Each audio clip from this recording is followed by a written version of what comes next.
Hello. Hi, how are Good, you? how are you? Good. Nice to meet you, Moisés. La comunidad tenía varias de estas reuniones. Nice to meet you. Porque ellos tienen como un curso muy intensivo. This is a microphone, actually. Yeah, so we should ask. Eso es lo que hacen aquí en esta oficina.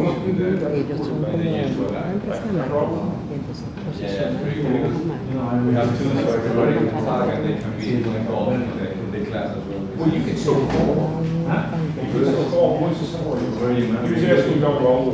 Hey, nice to meet you. Decidí Moises. hacerlo por What's your name again? Dimitri.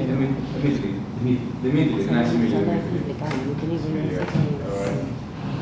No, yo sola no hubiese podido hacer. Tú lo que hizo todo mucho. Y aparte de eso, primero ver qué producto. No sé, ahí estoy yo. Bueno, eso es lo que producto me puedes meter, por favor. ¿Cómo se veía en el curso tánico? Yo veo muchas marcas. A ver acá, veo muchas marcas metidas ahí. Quería tener una idea de cómo decir el mercado y todo esto que todavía tenía Lo que pasa es más que en mi competencia contra. lo que pasa es que el que yo estoy haciendo, por lo menos, se llama outward. Es como una vena que no está procesada. O sea, es mucho más específico. No es una avena normal. No, se llama así.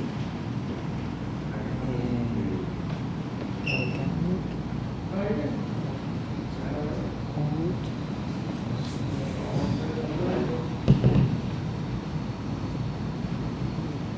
Esto es muy subjetivo. El que más vende, hay 10.000 al mes. No, 100. Hay uno que vende que no es. Es este. No.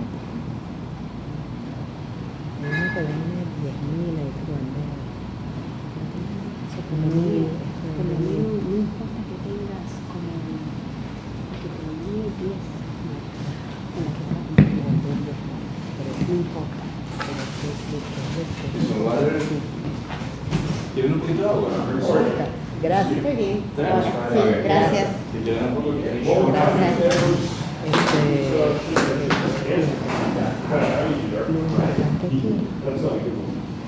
es que ellos te enseñan que para tú competir, por lo menos, tú no vas a Una o sea, es una cosa, un producto que no te llama la atención.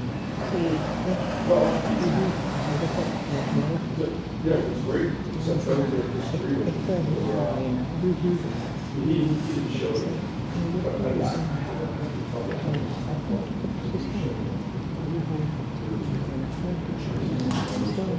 Mira mi paquete, a ver si te llama más la atención.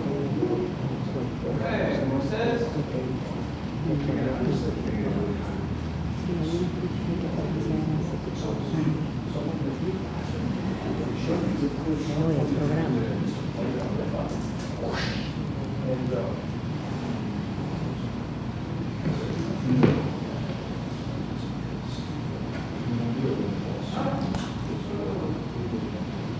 Start about 5 minutes, guys. Cross over here quick.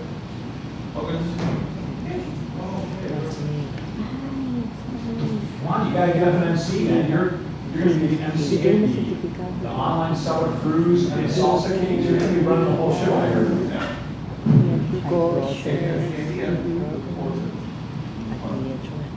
Or they changed the rules on Carnival for a lot of smuggling of booze in. Yeah, they went hardcore.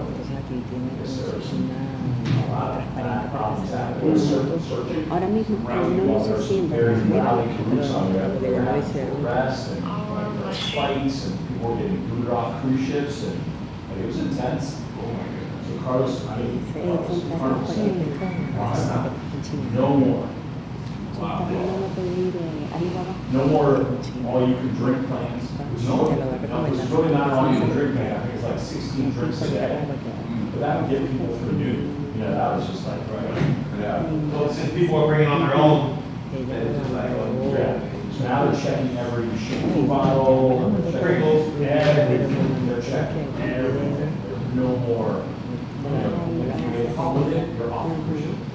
wow. I avoided Cardinal for that reason. Excited. I mean, you need a minimum of 15 tattoos to be hired by the pool, and that's if you're a girl. Then when you go to eat, I mean, some people just like, they're professional eaters. So they'll have a tray, and I'm like, you understand there's a weight limit on that tray. It is a buffet, you can go back for more, they have plenty of food on the ship. Lo que te quería enseñar era esto. Si yo, por ejemplo, no sé When we were leaving the cruise ship on Carnival, I've never seen so many people in scuba. So, of course, that clogs up all the elevators. You know, going up and down. Oh my God, it's like how hard. pero bueno, los competidores So I principales consider the no tienen Walmart. mucha gente. Eso se puede. Doesn't the lady used to have Porque with si la the gente siempre ahí I think the other cruises tend to be a little more expensive, so, you know, you get all the trades like that. You get all the hillbillies, man. You get all the. Carnival has a reputation of being like a party for the something straight, like anything goes, like en anything. el tamaño del ojo de una libra es el que más se vende. So I guess they have two options, increase the prices or Pero no es así, vamos a hacer dos paquetes, uno de 1 libra y uno de 5 libras, un poquito de 5.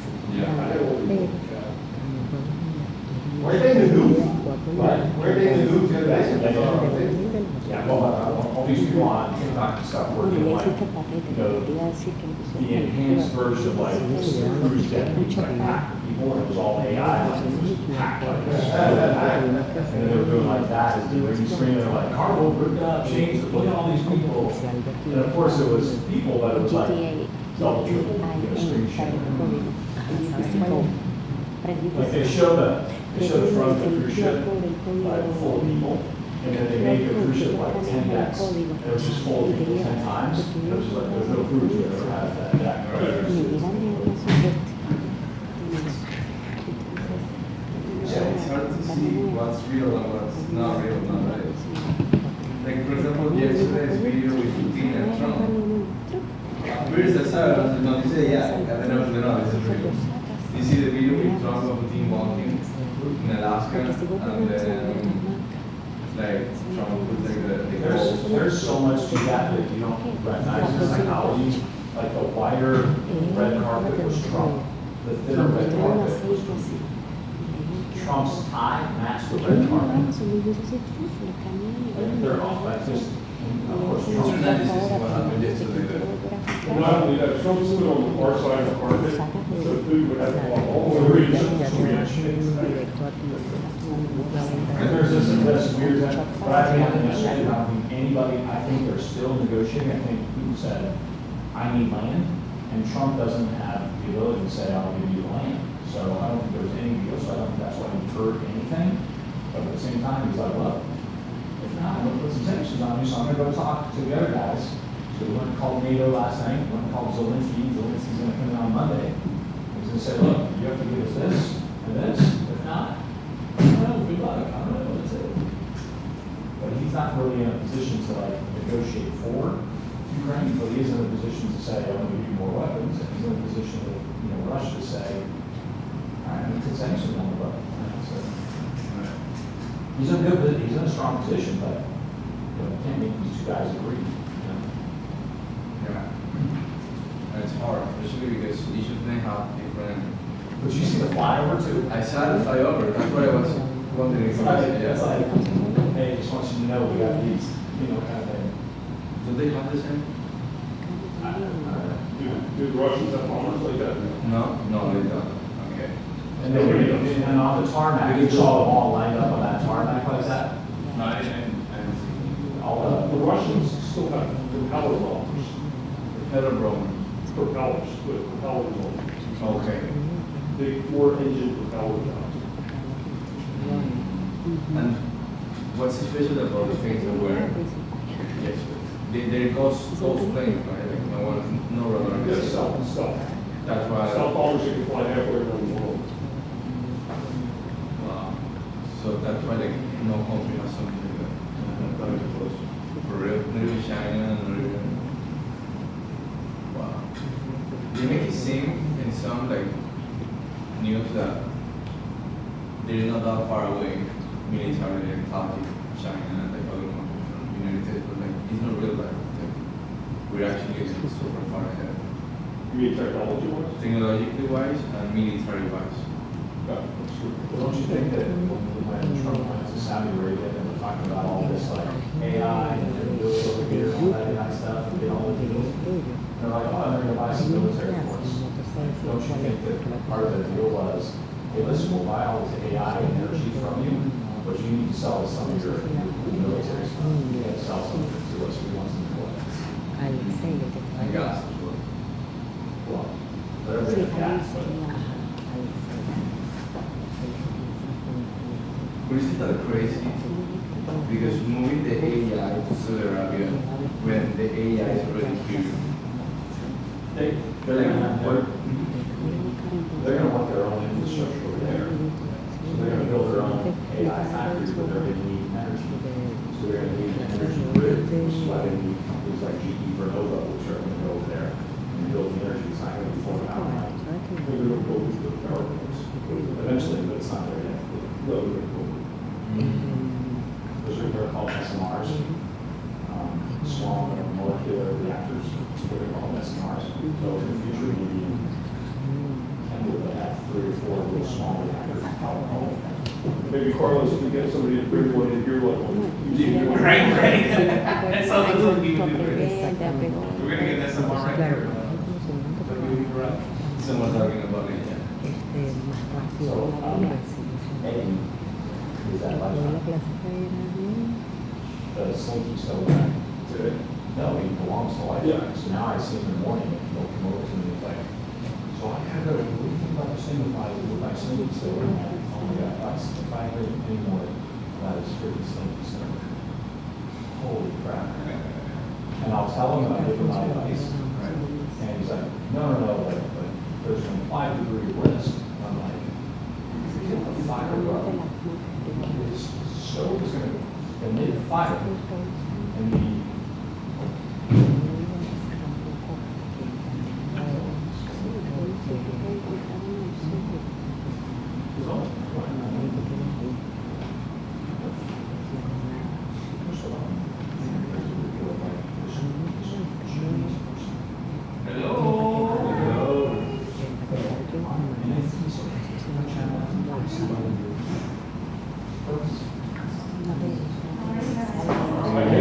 it's the rich.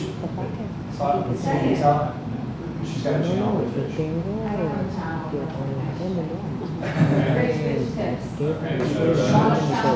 and that thing,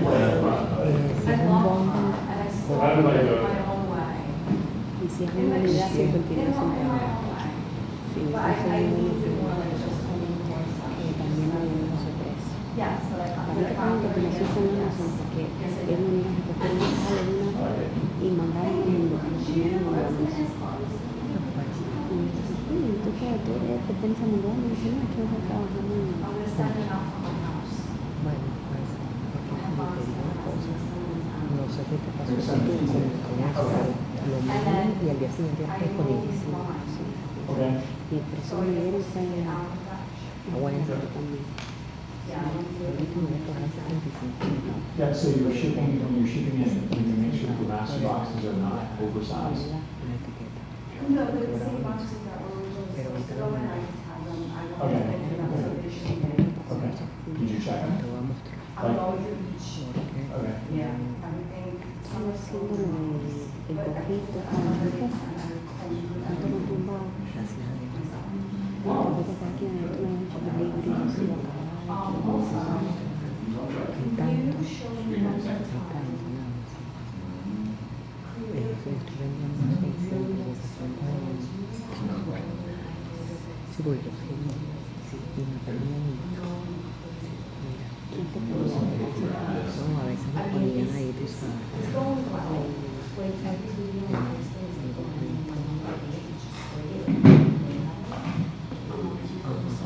Si te empacan el email, Cuando ven la bolsa que tienes que meter por lo menos un champú, que es nuevo, tal. Entonces, el two-pack o three-pack, $1. Esto estaba presentado.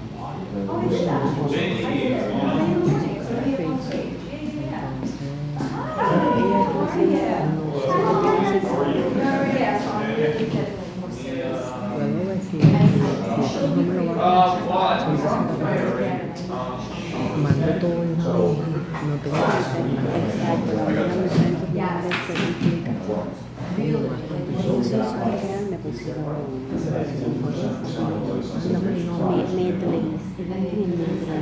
La primera del mundo, vamos a estar ahí. Good morning, everybody.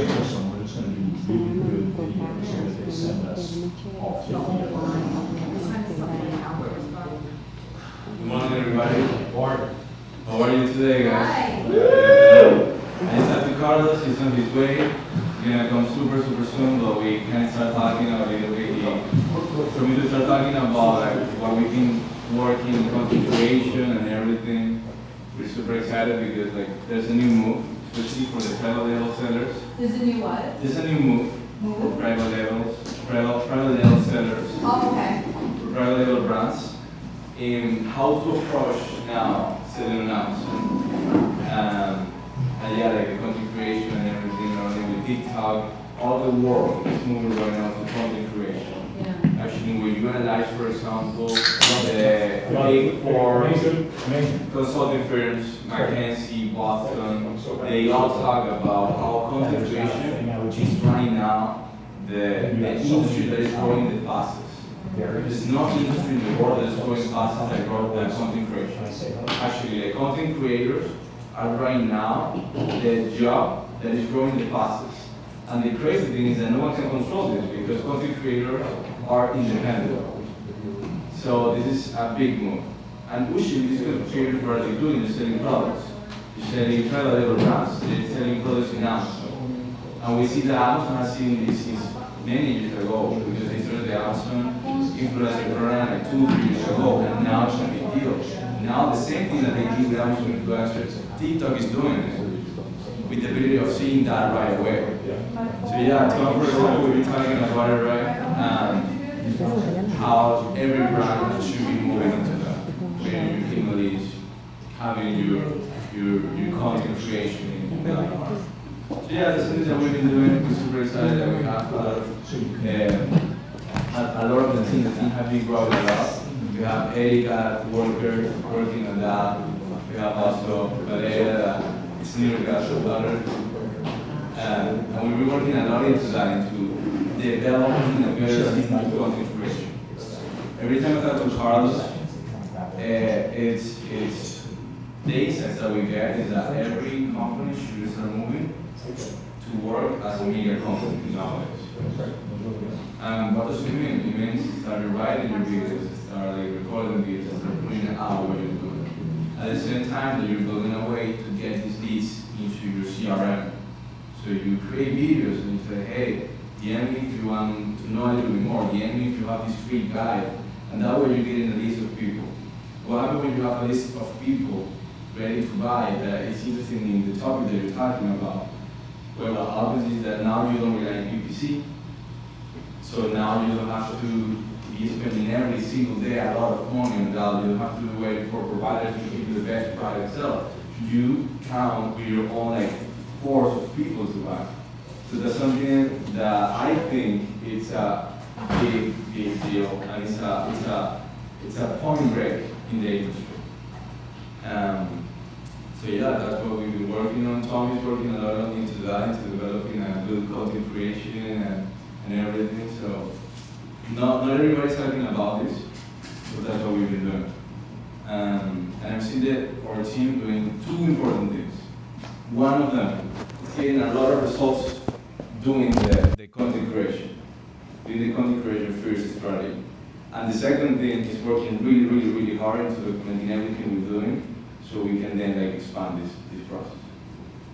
So yeah, this is basically what we are doing right now, what we're working on, what we're like being experimenting, and more like telling you like teaching something what we're doing, like we just want to share what we're discovering right now. And we will keep talking about this in the next weeks and in videos to come. So yeah, I don't know, what are your thoughts about that, guys? What do you think about the content creation side to Amazon sellers and how this affects us? If I could go back 4 years ago and start my Amazon journey, I wish I had started growing an email list and making content. Right. It's a free platform for advertising instead of paying Zuckerbucks ad money and just, giving them $1 here, $2 here. I'd rather create the content for free. That's right. Welcome, Carlos. Good morning. I don't know.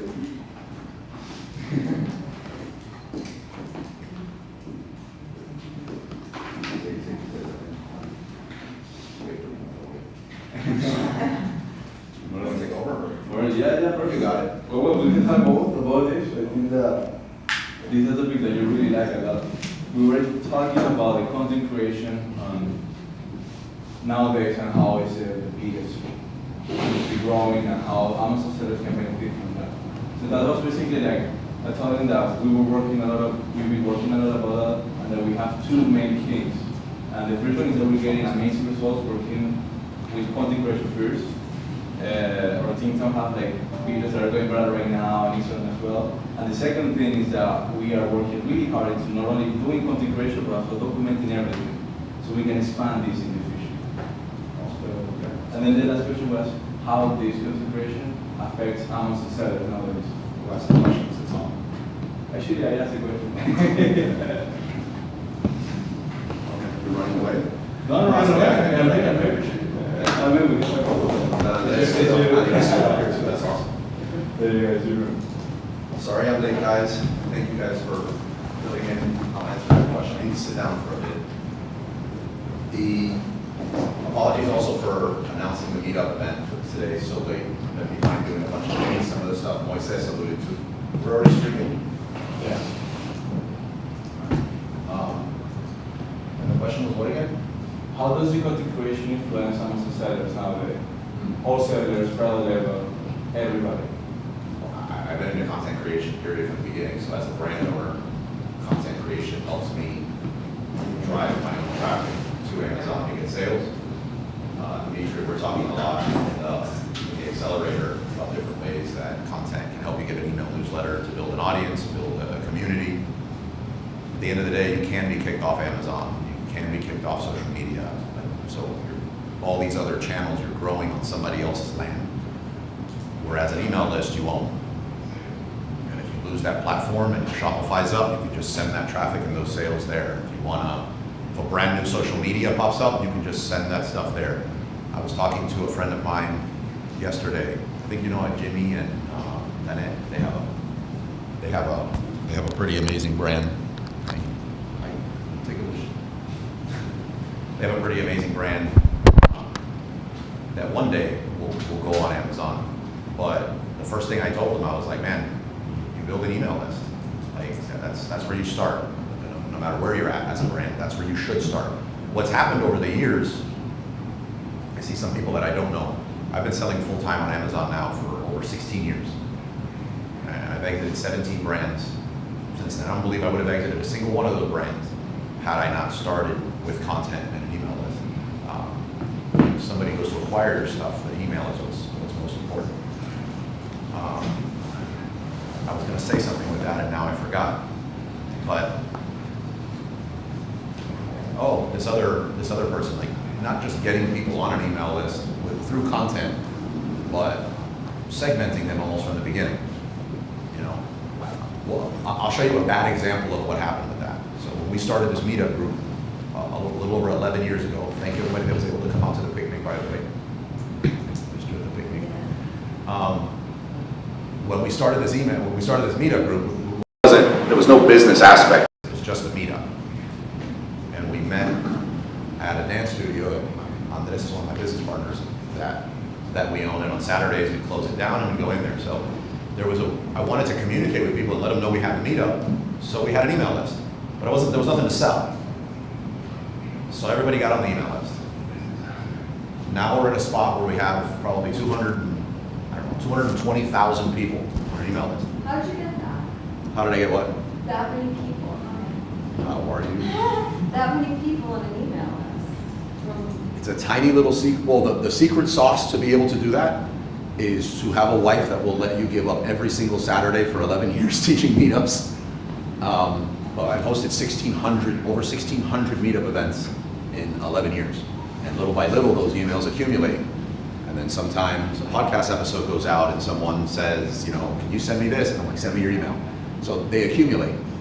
The members across the meetup ecosystem on meetup.com, some of you know. Oh, so it's basically from Meetup. From Meetup, from the podcast, from YouTube, from content that I've created, from checklists that I've put out over the years on social media that I'd say, like, if you're interested in this checklist that will allow you to determine how much you need to spend in ads for a given product, send me your email.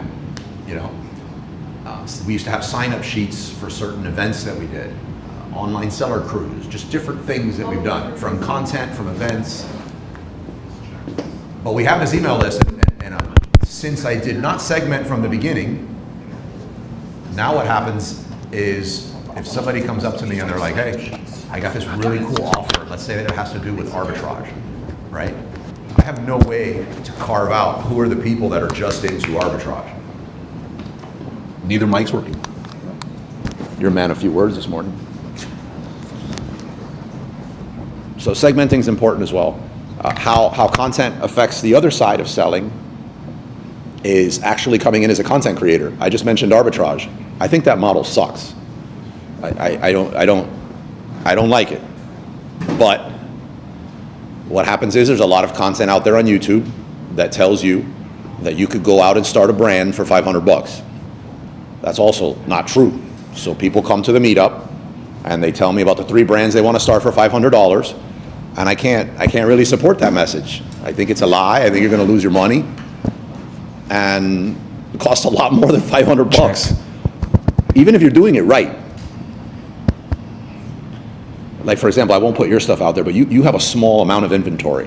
Yeah, I don't care what you, I do see this. Okay, can you share roughly, even with the small amount of inventory you have, how much are you in so far on your brand? Oh God, I don't even know. Thousands. Yeah, there's no. Thousands. Well, and let me say, the first thing that I saw online was this girl. You might have seen her. It's it work? Something with a C. It's a very successful girl. She has her own brand. It's called like Check. whatever. Trying to something. So she put things El out otro there. cue. She had a course, and her course is really good for like beginners, and it was like a sale. Doesn't work? So it was something The like other track. $900. You could be in the thing forever, and you always could see these little videos. Oh, it wasn't plugged in. It's not charged. Great, I'll do it or something. So I started getting into the course, but I'm like, it was very surfacing. Cool. So I start going on YouTube, see another course, and I'm like, oh, this guy, this is the one. So wait, so I spent money on that guy's course, which was like a few $1,000s. So this is before before anything. Right. But thank God, but see how things work out. Through that group, I met Raul. Raul pulled me into this group. So sometimes there's no cost. Like, I can't even put a dollar amount on what that did for me. But at the same time, like, there's thousands, and you're not even talking about like one piece of inventory. Yeah, you're gonna spend more than $500 on a photo shoot. Forget it. You know what I mean? I just spent $650 on a photo shoot. The guy was great, but like that's way more than $500. Right. So but people come in here and they say that, so I could say, no, you're just screwed. Come back when you have money, right? So that's not really. Right. So the only thing I could tell them over the years was arbitrage, which pained me, but that's all you can say. Then the Amazon influencer thing came up. Definitely not easy. I love it. Right, but totally could just make money from your house. So now I was dying to have an excuse to just write off kind of arbitrage and not talk about it anymore. Personally, I know some people that are still doing great with arbitrage. I just don't have that kind of risk tolerance. Like, I just don't get driving around. I don't even like driving, you know? So for the other side of that question is, I didn't put anything in it, by the way. I see you looking at it. That's your conscience. I'm happy now to have an opportunity to say that for if you're just starting off and you do have $500, $500 is more than enough to do the Amazon Influencer Program, which then led into TikTok Creator, which seems even easier to make money with no followers, no waiting to get your 3 videos approved or anything like that. There's brands out there that'll pay you several $100s almost out the gate just to start creating a few videos. Not a few, some of them want a lot, but just to create some videos for them. So I'd much rather recommend that to start, and at least you're in that world and you're working with brands and you're learning stuff that later on when you're the brand, you know how to talk good with these creators. And in the meantime, build an email list. Go ahead, this is gonna be bad. So I'm familiar with both. Knowing both, which would you actually rather start? What would you rather? Would you tell someone go TikTok Creator? Now that we know, get the past a certain amount of followers, get put into the program, or would you rather go Amazon Influencer, or is the answer both? Well, I like your questions. Like, how about if you were to ask if you could only choose one? Right. Okay. Right. So, but yes, you should do both. Like, if you're in that world, like you should be doing both. It's almost the same amount of effort. There's very little extra work you'd need to do just to take advantage of both. Right. But if I could only pick one, that whole thing, I'm on an island and I can only take one, it would be TikTok at this point. Like not even close. Yeah. It's just, I don't like the platform. You know what I mean? What platform? I don't really care for TikTok. Oh, yeah. I want it to go away forever. It's not. addictive. I find myself spending too much time in there, chasing around workout videos now and stuff like that. So it's addictive. I hope it goes away before my daughter's older. I don't know. But for business, there's a lot of cool applications for it. And for making money, you can make a lot more money with a lot less effort on TikTok than you can the Amazon Influencer Program. But both of them, you can make a lot of money. I would call the Amazon Influencer Program right now a phenomenal way to make money as long as you have, as long as you know how to be consistent. And that's my big problem right there, because most people are not consistent. They just can't stay consistent. They're gonna do this for 3 weeks and I've been recording every day for 3 weeks and I made what? And they just stop. And they don't really get that snowball that's happening. So if you can do that, it's great. Okay, so then would you say, is there one, would you say? I'm sorry, it almost goes into what Candace's question. How did you get 200,000 people? It was 1,600 meetups in 11 years. Right. Consistency. Yeah, I was a very successful seller that didn't need to give up their Saturdays. Not saying it for that. I came in to learn from you guys as well, and was willing to do all that and stay consistent in it, even when everyone was kind of poking fun and saying, "Why are you hosting a meetup group?" Even some people in the group calling me out saying, "If you really were that successful, why are you doing the meetup?" You know what I mean? Do all that, stay consistent through all that, and you get 200,000 plus emails. Yeah. What? So what was it? Would you, if you had to put one in one category, one in another, or perhaps one both, like short term and then long term, would you say TikTok is quicker, easier, faster wins than Amazon Influencer in the long term? If you're going to say anything long term, you have to say Amazon, because our conversations fluctuate. Is TikTok going to be around in 3 months? So it's like very difficult to talk about TikTok long term. So you should do both. Amazon has kind of proven the test of time. Like they're not going anywhere. They're building ships and planes, and they have they're not going anywhere. They're growing. Are they going to be the #1 platform in 5 years? I don't think so. But in what platform? In what sense? The #1 shopping platform for like emerging brands? I don't think so. No. For emerging brands. Yeah, are they still going to be a powerhouse? Absolutely. I mean, nowadays, I'd say 100% 10 years they're not. I seriously doubt in 5 years that they're the #1 Amazon. Really? For emerging brands, I don't think so. There's no way. So who do you think then for emerging brands? God, if I knew that, that's like the sports almanac in Back to the Future. Wait, but I have some guesses. Well, I want to know your guesses in a second, but I'm just wondering why you say that, because just the way of, I guess, society, how so many things are going out of business and so many brands, like almost everyone's on Amazon. Why? And it's just why would you say that? Keep in mind, I dropped out of elementary school. I have a GED, so I don't know. But my guess, I believe that before Amazon, I was an eBay seller. Right. We made a lot of money on eBay. That was considered a lot of money back then. We only went there because Amazon used to go into eBay and message us. And message us and say, hey, why don't you send stuff over here? We'll grant you access to this new program called FBA. Oh, wow. Right. If anyone goes to Amazon's platform right now and attempts to do that, they're shutting it down, right? But they would message us and they brought us over there. But if somebody was to use Amazon's playbook on how they grew, they used to send people to the stores on the holidays to wipe out, to go in there and buy all of the products off the shelves And sell them. so that they could go to FBA and they could only be sold through FBA because the stores were sold out. That's the kind of stuff that they did, right? Wow. If somebody, and that's not something that people can't do right now, but if somebody was to use Amazon's own playbook right now, it would disrupt Amazon. Oh. Yeah, but yes. The other thing is, Amazon is not a friendly place right now for new brands. It pains me to say it. I mean, almost all of my wins, and I'd say most of my financial success has come from Amazon. So I'm biased, but it is not friendly to new brands. Like almost every other platform out there is friendlier to new brands. They just don't have the traffic. Amazon has the built-in traffic, so you want to go where the money's at. If you build a website and see how much it costs to bring traffic to your website, right? You could do that on Amazon for $39.99 a month, right? But they're not friendly for new brands.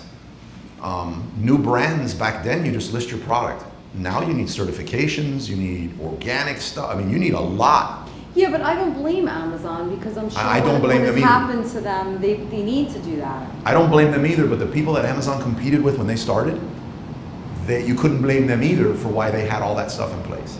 And then Amazon came in and disrupted. It's like home maturity. It is. The cycle's gonna happen. Like who's next? I don't know. But Bezos said it himself, and he said that like 5 years ago. He goes, I don't think we're gonna be the top player in 10 years. Really? Bezos said that. Yeah. Well, My guess is, you guys are gonna laugh at the first one. I've said the other one a few times. I think a lot of people are sleeping on Facebook. Facebook's had a marketplace built in for a while. yeah. They got Instagram, they got WhatsApp. They have a very robust ad platform that's taken a beating, but still very strong. They have the infrastructure for it. I don't know if they have the trust factor. The other one that I think could do it would be YouTube. Yeah, but for shopping. Why not?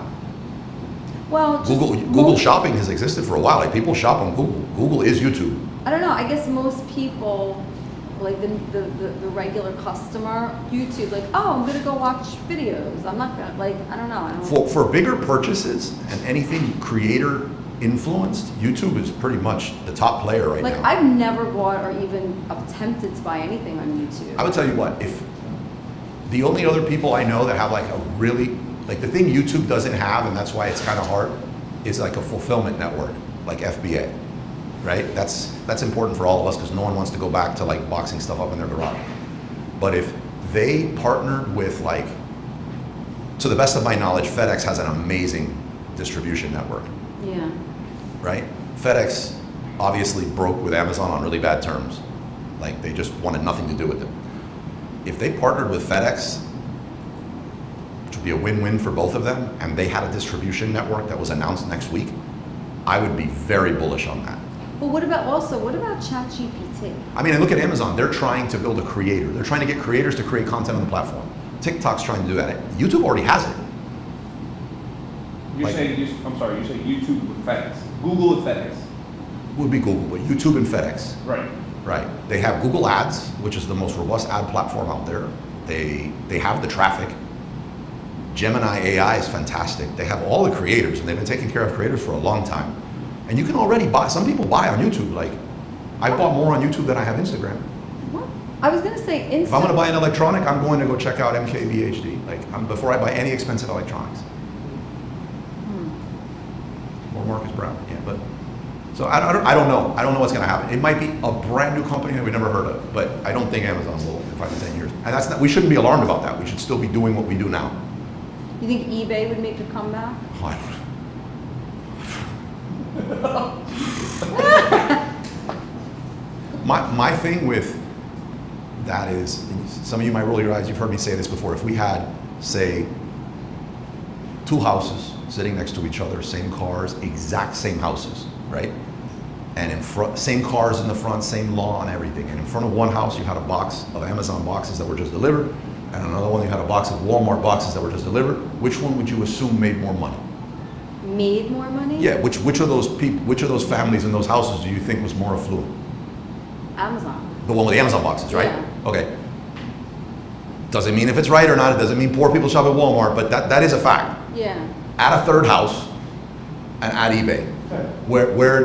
What's the order? Yeah, but you know what? Like, No, but add Temu, add Shein, like keep adding it. eBay Okay. continues to fall.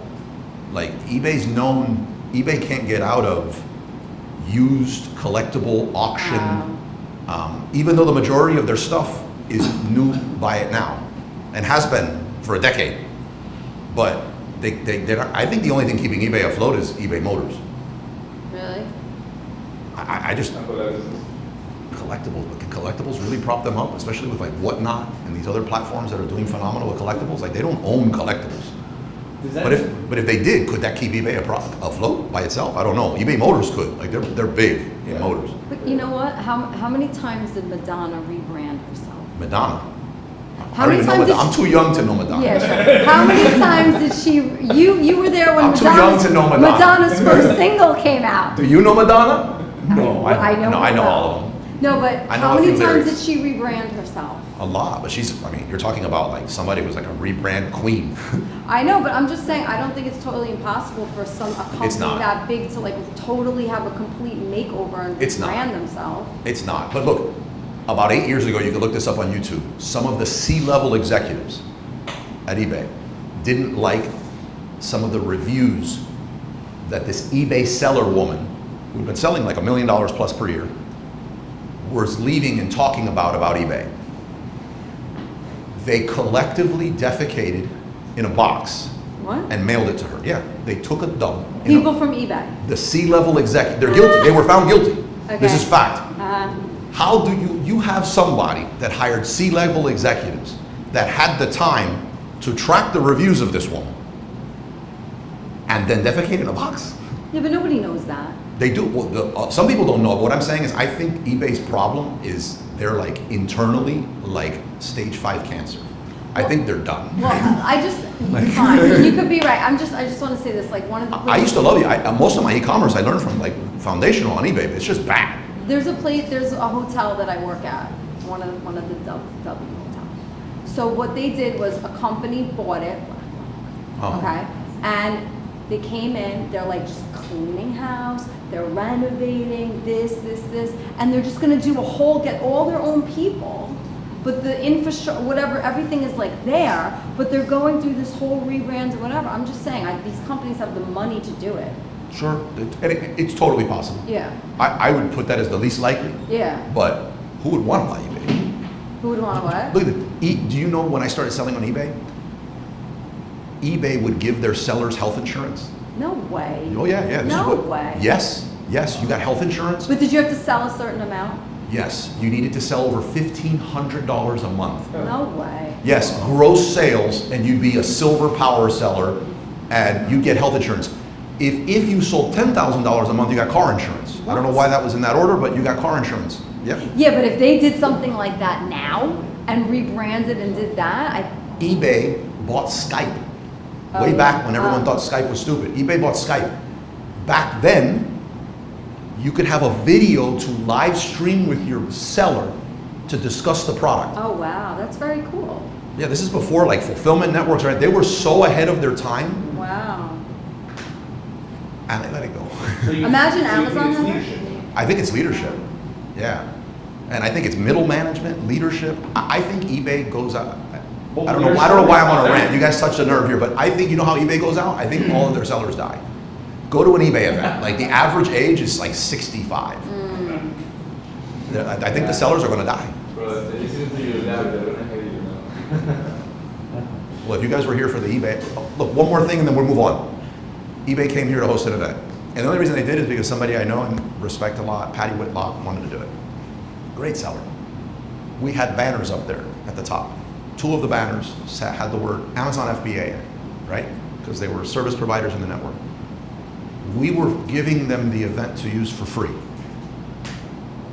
They required us to put tape over the word Amazon FBA. Isn't that Like, that's just bad ethics. You're coming into our house and you're doing that. If I go in somewhere and my competitors are there, I greet them and have coffee with them. You know what I mean? You're this big thing and you're that worried that their name is written on the wall. Do you not know that 60-70% of the people in the room have a Prime account? You know? Like, I just, it's bad. Anyhow, let's talk about positive stuff. So leadership, they're focused on things that don't matter. Management, leadership, it's a different breed, bro. Could be though, they could rebrand. I think Madonna had an edge on them though. I think they would need Madonna. Listen, if they got all new young people and did a How many young people do you know that shop there on eBay? Maybe No. besides a few collectibles. No, I get it, but I'm just saying, like, I don't know. What if they were like making it like, well, our fees are so much less than Amazon, and they hired Would you young, switch? cool people? They don't have traffic. Yeah, They don't have traffic. but they have money. Only young people They like have me shop money, on eBay. right? Huh? But they have money. I don't Maybe know not. how. It's got to be all eBay Motors money. Yeah.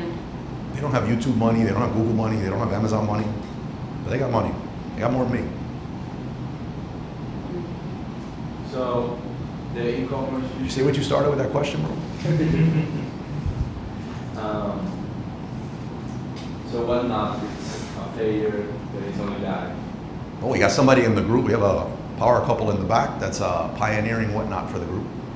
Doing live streams and What's Whatnot? What's Whatnot? it's, you want to explain it? It's a platform, right? Yeah, it's a platform. Yeah, it's like a live, you could like, It's kind of like a, it's really, I guess at its core, it's like an auction site where you do live selling, and then people could bid on what you have on the screen, or you could just have like a buy it now type of button. But yeah, we're having some pretty good results with it. Yeah. Is that Pretty good. similar to like UBid? I've heard of UBid, but don't know a great deal My dad about it. used to get like electronics on UBid, and it would be like refurbished, but like really good. That's the only reason I heard of it. Like, are you familiar with UBid? No. whatnot's like just people in their house, their room, whatever, bunch of merchandise there, and they're just like, all right, we got this water bottle here, click in, and people just bid, all right, next one. Really? Yeah. Question. You could cycle through a product real fast. Very Cool fast. question. Yeah. On Whatnot, we see many sellers, they selling stuff super duper low. Like those boxes, we see the value or compared to value and their selling price. It's not even like a equal or like we just have a question, how those sellers actually making money? They sell a bucket of like candies for like $10. How can you even make money? But they were even saying that it's in-dated candy. We were suspicious those candies are expired or they have very great deals on those.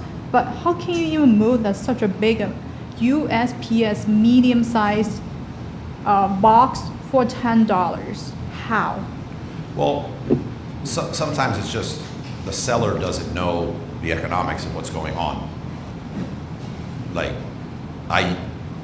embarrassing though, when I first started, I used to look at Alibaba and I'd say, oh, it's selling for $2. And it's selling, I could buy it on Alibaba for $2. And I looked over it at Amazon and I was like, selling for $20. That's $18 in profit, right, in my head. And so some of it's just, hopefully no one's that dumb about it. But like, there are a lot of fees there that you just miss in the beginning. Right. Sometimes it's a business owner who hired somebody and said, just handle my whatnot stuff. And they're just oblivious as to what the pricing is. Sometimes, especially on emerging platforms, you want to just draw attention and you have loss leaders that are out there. So it's very likely if they get known as someone that has great prices on their streams, it's going to bring more people to their streams and they're willing to lose on that product just to bring people and grow a following so that they can later on have an audience to sell to. So it could be a lot of things. I'd say most of the time it's ignorance. But just, you need to make money. Right. Or have a strategy with your loss leader. Right, because before we get started, we were watching several sellers on Whatnot. The price doesn't make any sense, and we were excited. Okay, we can sell this Ray-Ban for $20, auction $20, and the people actually buy it. But cost of this pair of Ray-Ban cost is way, you guys get what I mean, right? But they move a lot. Like every 30 seconds, they're moving another product. And if you keep saying it's a loss or just getting more traffic, how much loss you have to plan? I think that they're buying like I don't know. stuff that other like when you buy a Macy and you buy a You could. container that is that. So like they just get it for so cheap that whatever they sell, like they make some money. Yeah, you can get lost chasing that down. I would just focus on you and you making money. And if you're going to get into a new product and you notice that all of your competitors are consistently selling at that lower price, then yeah. But if you're reselling some stuff, like I would just focus on making money. I know somebody.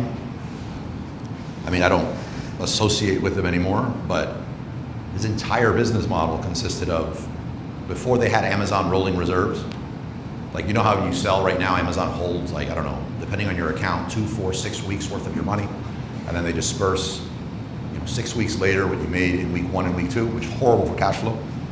By the way, I just ordered some coffee and pastelitos, so they're coming. So Tom, relax. I know last time it really freaked you out.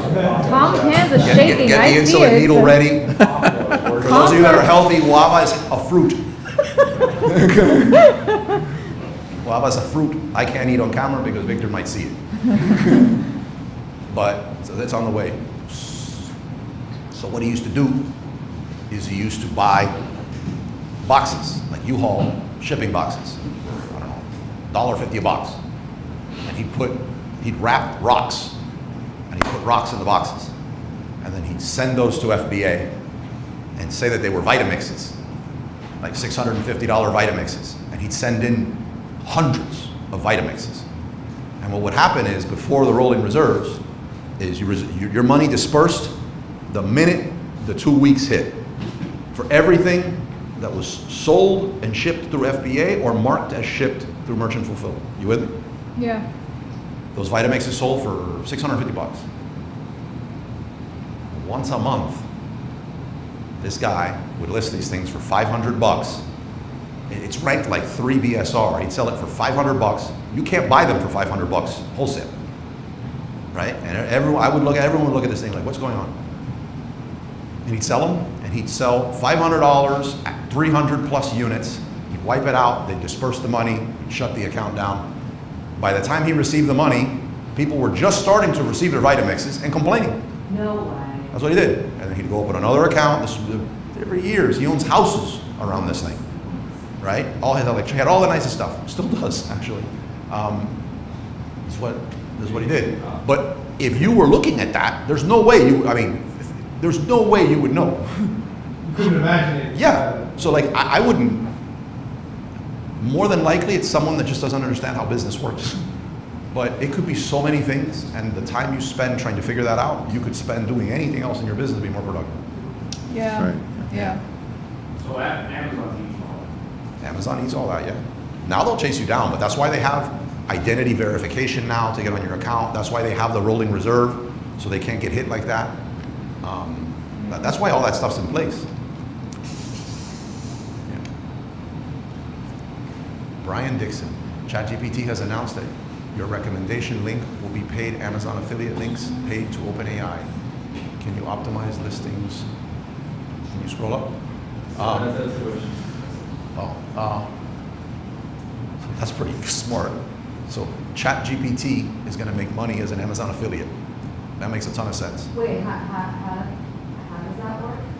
So now when you ask for recommendation stuff in that's genius. Now when you make recommendations, now when you're asking for products, ChatGPT can. I hadn't heard that. So Brian's really good with that information. So you guys might want to look it up. But that sounds genius. That's the whole thing. We're playing checkers while they're playing chess type of move right there. Is that Brian Dixon? So now if you ask for something like, hey, I'm looking for a blender, ChatGPT can turn around and recommend the Vitamix, but with an affiliate link. And good move. That sounds good. Now what can you do? So OpenAI now has, or is getting paid. So I would say OpenAI now becomes the largest Amazon affiliate. Yeah. Wow. So, but speaking of which, I'm going to get back to this, but I don't know if you guys, anybody here running Google Ads? Yeah. If you've noticed how cheap Google Ads have become over like the last month and a half. No. Month? Why? Amazon stopped running ads. Like, Amazon was the largest buyer of Google ads. Has been for years. They just stopped. They announced that they're no longer running Google ads, and it's their way of showing that you'd be better off running ads on their platform through their 1P network. So like when you go to diapers.com and you go all around the web, and they can now run those same type of ads, and they have better data. They just decided to stop running Google ads. So the largest buyer of Google ads just stopped. So if you have listings, and stuff that you were running and using Google ads, and you were like, I'm not really making a lot of money here, you might want to revisit it.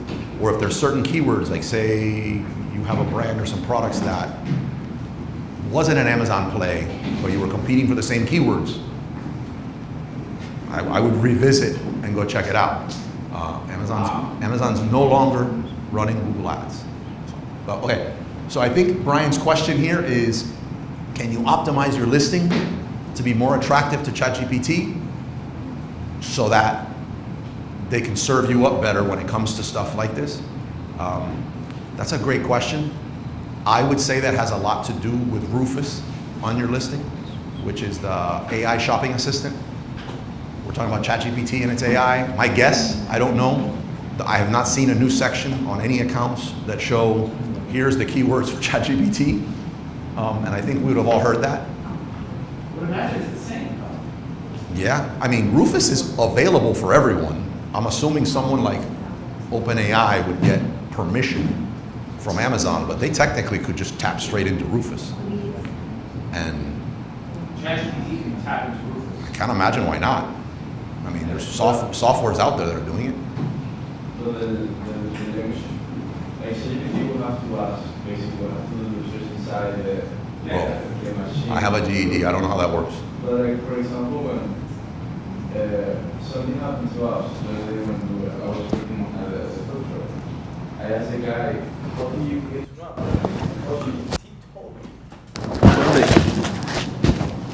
So we're gonna ask the question again, so everybody listens to it. Who's the guy with that voice?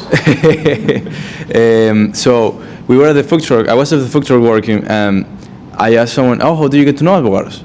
I heard about you because of ChatGPT told me to come here. Nice. So I was like, "Whoa, we're in ChatGPT! I didn't know that we were in ChatGPT." Where is the best cocada in Miami? Exactly, that was the question that he asked. I want a cocada. Where can I get a cocada? And he said, the best place to go is the cocada.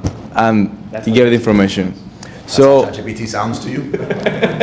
you have different voices. That's the voice I put though. So it's a guy. Yeah. So I went there and I asked, and yeah, it gave us two options, like this place and the other one. So I guess ChatGPT goes. So then I went into Google, and we were the first one in Google as well. Yeah. So I think they have to be with Google. If you're listening is SEO optimizing Google, Yes. it might have to be related to. So what the A+, the back-end keywords on A+ content is usually what indexes on stuff like Google. So if AI was coming in through, if ChatGPT was coming in through that way, they would be able to read it just like Google and everybody else did for indexing. I would imagine Rufus would be better. Rufus is great. Mm-hmm. If you shop on Amazon and you just give Rufus a try, after like 3-4 times trying Rufus, you're gonna be hooked on Rufus. And they make product, Rufus makes product recommendations for you? It makes product recommendations based on your buying history, and it makes recommendations off of what you're buying. You could have a conversation with it and explain what you're looking for, but really good is I find for compatibility. So several years back, we had to like baby-proof the house with the kids in the house. So we had these little things you put on the corner so the kid didn't hit his head on the corner of the thing. And obviously my kids are not that little anymore, but we went to go buy another table. And it let us, it on its own prompted and said, hey, the baby safety baby cards that you have here are not compatible with this table. Wow. So I thought that was great. I can't tell you how many times I've just almost like blew my entire day because I bought the wrong compatible ink cartridge for my printer that was out of ink. Because it's like you need a degree to be able to understand like what's compatible. And it just lets you know. Right? If it notices you're getting this, it's like, no, this is not. this could void the warranty that you got from us on. Oh, it does all wow. that. That's great. Yeah, it's great. Wow. Is there softwares, or I guess you could say, do the AIs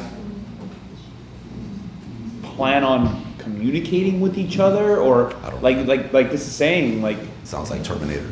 bro, if Rufus, I think we're afraid of OpenAI and ChatGPT because it's like who we are. Like Rufus, I think, knows more about us than anybody. Then if that's the case, like, Man, I'd say Rufus, I like Rufus better than almost any of them because of, Because it's a dog. well, it has more data about you. yeah, but knowing one thing is knowing like what you search about on the web, the other one's knowing what you buy. Right, but doesn't that tell more? Right. Kind of like. I think knowing what you buy, I would rather have that, like knowing what you actually buy. Rufus has that, that's great. Well, we're talking about Terminator. That's scary, right? Or no? Yeah, AI brings me a lot of stress because I really try to, like with the community here, like I really try to, like, for different topics that I think will make us a lot of money or lose us a lot of money. Right. I try to be like leading the pack and make sure that I'm giving you the best information. With AI, it brings me a lot of stress because if I spend a lot of time, it's changing so fast. Right. And if I spend a lot of time building something up to come in here on, I really don't think it's going to be relevant in 2 weeks, right? And so in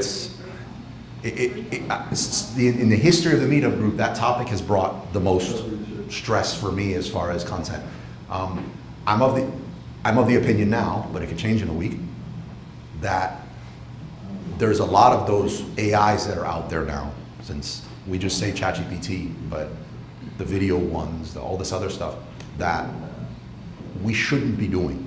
Like I don't think as business owners, we should be doing with, like, so if I open up, I'll just use Sora as an example. I don't even think it's the best one. I think the Google, what is it, VEO or VO, whatever, is the best one for video. But if you're bringing one up for video, I will lose 3 hours of my day tinkering around on this thing, and just like I would if I was playing a video game. And I got rid of my video game system because I don't have the discipline for that. Right, and I'm not a videographer. Right.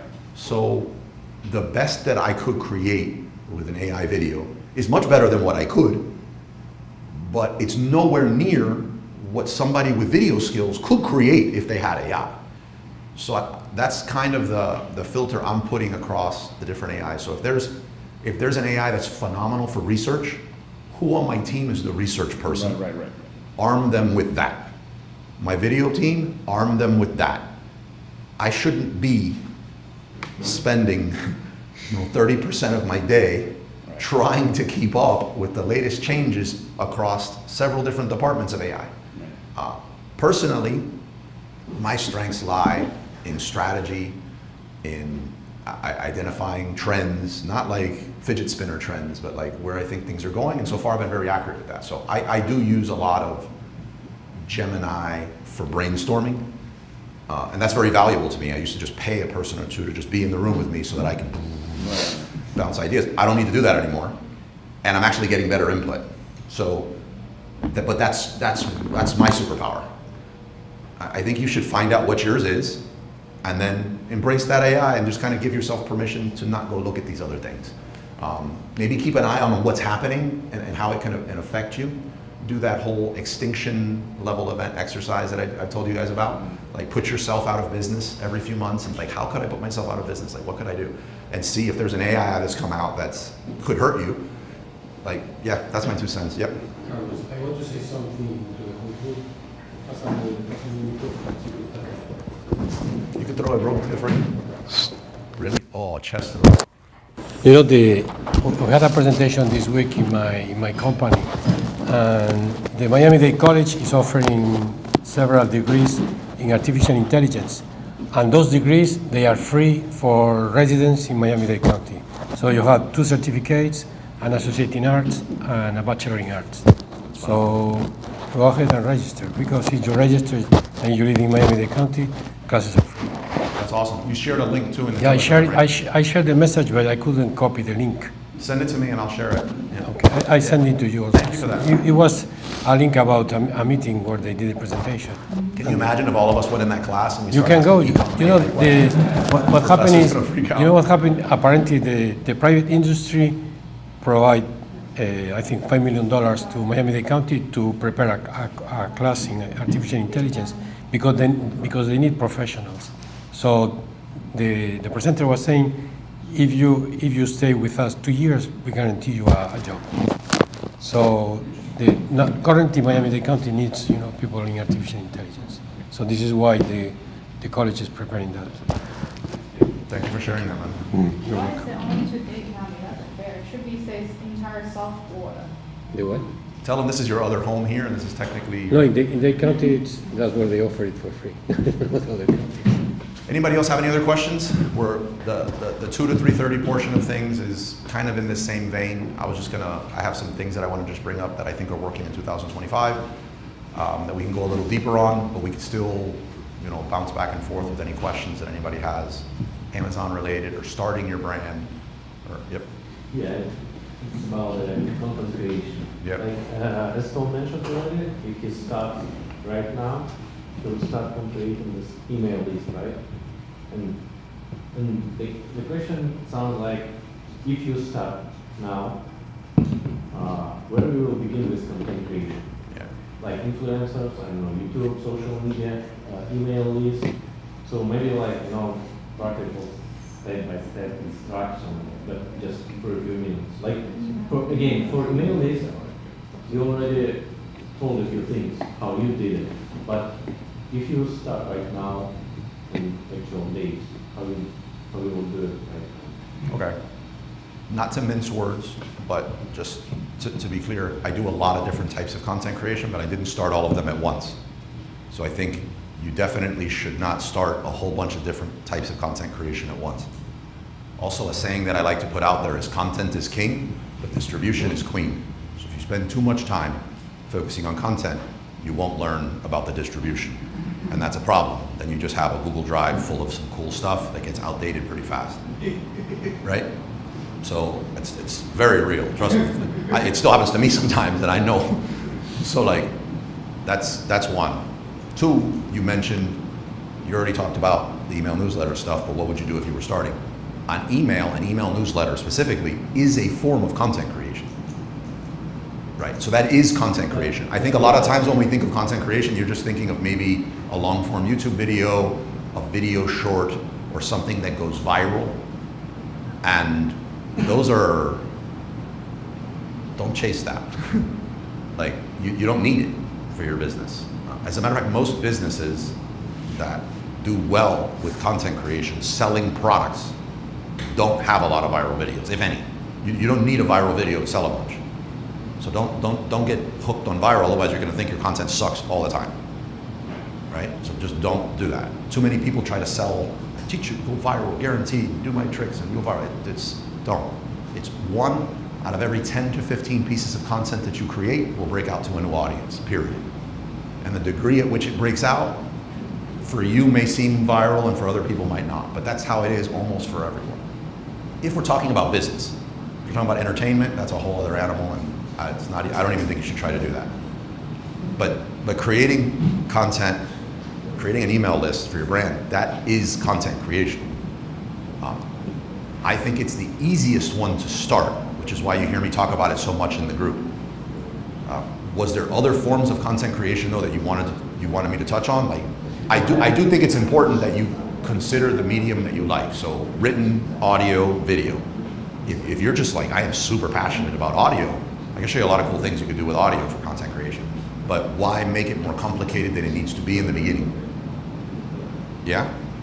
Yeah, and like you mentioned this creator network. Yep. So by the way, 3 more people in that group are between 5,000 and 9,000 subscribers in about a week and a half. okay. So it's with Creator Network. Okay. So you just started to create some content there, and you get emails, or how like practically works? So with Creator Network, you want to have an email. You don't have to have much of any subscribers, but you need to have a landing page where someone can sign up for your email. very easy to start, and most email programs have a template that you can use. Don't make it more complicated than it needs to be, right? If it's really important to you, because maybe you're like unsure, you're feeling insecure, so you want it to be proud, you want your friends not to spend a lot of time critiquing your landing page, then go sign up for a bunch of email newsletters that you like and just look at their landing page and find one you like, send it to somebody on Fiverr, and they can recreate that pretty cheap. Not for $5 anymore, but like it'll be cheap. So just do that, and then you're gonna connect it to your email. As far as the content, I mean, give me a subject.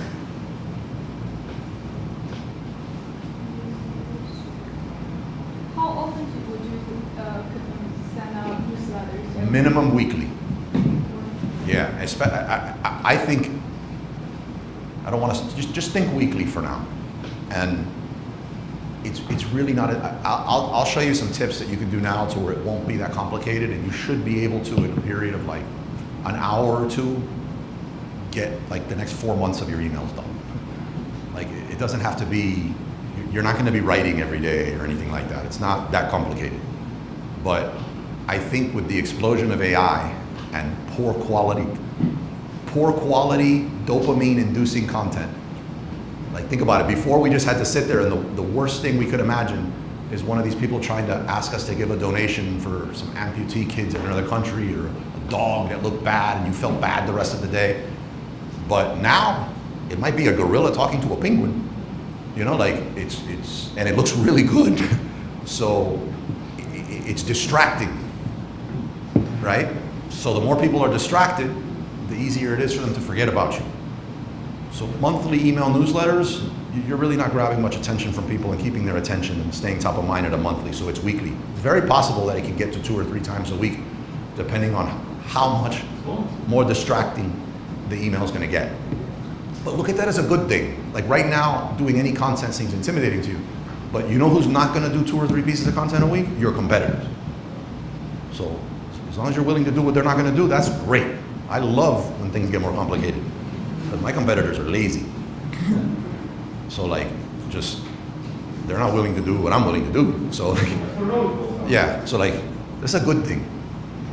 When Amazon rolls out a new restriction for a category that I'm in, I get excited. Yeah, because I'm gonna do it. Yeah. Can you pull up, because I always forget one of the A's, the 4A framework? You have it written down? Yeah.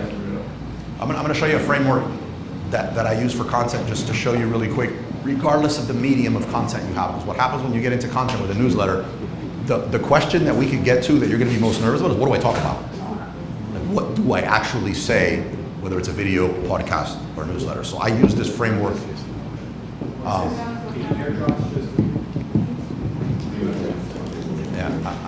I use, go ahead. Where to collect? You mean get new email subscribers? From like this landing page, right? Yeah. The easiest place to get them is you go to Creator Network. You create an account, you connect your account. I'm going to use as an example, I hope he's listening so he can chime in, but he's okay with us talking about his brand. So that's the only reason I'm doing it. But Ramon, my best friend, godfather of my son, he's in the board game niche. Right? Board games, he creates board games. He designs them, so like, it's not low. He designs board games. So he's stubborn. So I've been trying to get him to create an email newsletter forever, and he won't do it. Like, he does the opposite of everything that I say, right? But if he was to get into email newsletters, what he would do is he could go find really big email newsletters that already exist in creator networks that might be about rummy or card games or solo card game, you know, anything that you know your person might also be into, because if somebody's into playing Monopoly, they're also into playing other types of games, right? His underlying thing is he wants to get families away from electronics and back to like in-person interaction with tables. It's gonna be difficult, but that's what he wants to do. He could also look for newsletters out there that talk about, you know, the downsides of too much electronics and blue light and all these different things, because that's a concern for his people that he knows gonna buy it. And then what he does is he just connects with those newsletters on Creator Network, not to make it more complicated than what it is, just a few steps you need to do. And you just say, hey, I'm willing to pay. They're going to show you like how much you need to pay to get someone to double opt into your email newsletter. When that person goes to consume the email, they're going to have an option to opt into your email newsletter. That's it, right? That's it. There are 3 more people in our chat. There are between 5,000 and 8,000 just in the last week with a newsletter like that. In the last week, right? So it's the easiest way to do it. We can make it more complicated. Like we can run a Facebook ad with a really good lead magnet. I used to have one that had vanilla ice cream with espresso drizzled on top, and I was like, the 5 best coffee ice cream recipes, and they download it and they get the recipe book. Like you could do that, but there's an easier way, and that's Creator Network. So the simple way that works, I'm ready to pull something. Yeah. You pay, they send out an email, they say, hey, join this newsletter about what? Keeping it as simple as possible, yes. So like, you would have to pay a lot of money per subscriber to get them on your email list if you ran a Facebook ad, right? A lot of money is relative. Like you don't want to pay $10 a person unless you know that you can definitely sell them on a lot more. With Creator Network, it might be, I don't know, 80 cents, $1.50. But these people, you're only paying if that person sees your newsletter and says, yes, I want to be on Salsa King's newsletter. Yeah, I want that. They hit yes, they go to you, and then you still don't pay. They have to double opt in. When they've double opted in, then you owe the $1.50. And you can also cap how much you're willing to pay per day on the other side. So it's a win-win. Does that work for paid newsletters as well? Yeah, absolutely. Yeah, but I mean, if it's paywall to get in, Right. then it's gonna be very difficult for the person to know, do I really want to subscribe to this thing? Like I haven't consumed anything, I don't know if I'm really gonna like it. That raises some complexity. But maybe there's 12 free issues that they can get in the beginning to where they can see if they really like it. But yeah, I don't know if there's something that gets thrown up if it's a paywall to the newsletter. I've not done that. Yep. When I run this audience, so you know Nate, right? So Nate's really experiencing with, or experimenting with Spark Loop, which is the other side of the Creator Network and the newsletter stuff. You got it. It's pretty cool. So he curated a list of the top 5 highest paying AI newsletters, right? So we send out a lead magnet, a Facebook ad. It's costing him 81 cents right now per person that signs up for his lead magnet that says, hey, here's the top 10 ChatGPT. Somebody throw him the mic, by the way, so people can hear him. Here's the Carb-free protein empanadas back there, guys. Pastelitos. So here's the top 5 newsletters that are free from Kid.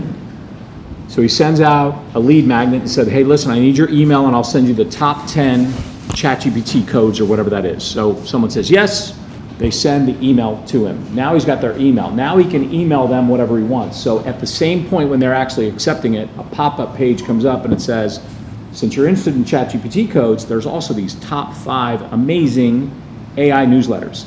And I only say AI because you can insert your niche. So if I'm in the lawn and garden niche, maybe I'd put in 5 lawn and garden categories, right? Or if I'm in supplements or health or fitness or keto or whatever that is, because I'm sure you can find thousands of emails. So he puts that out there and says, if you sign up for these newsletters, they're free.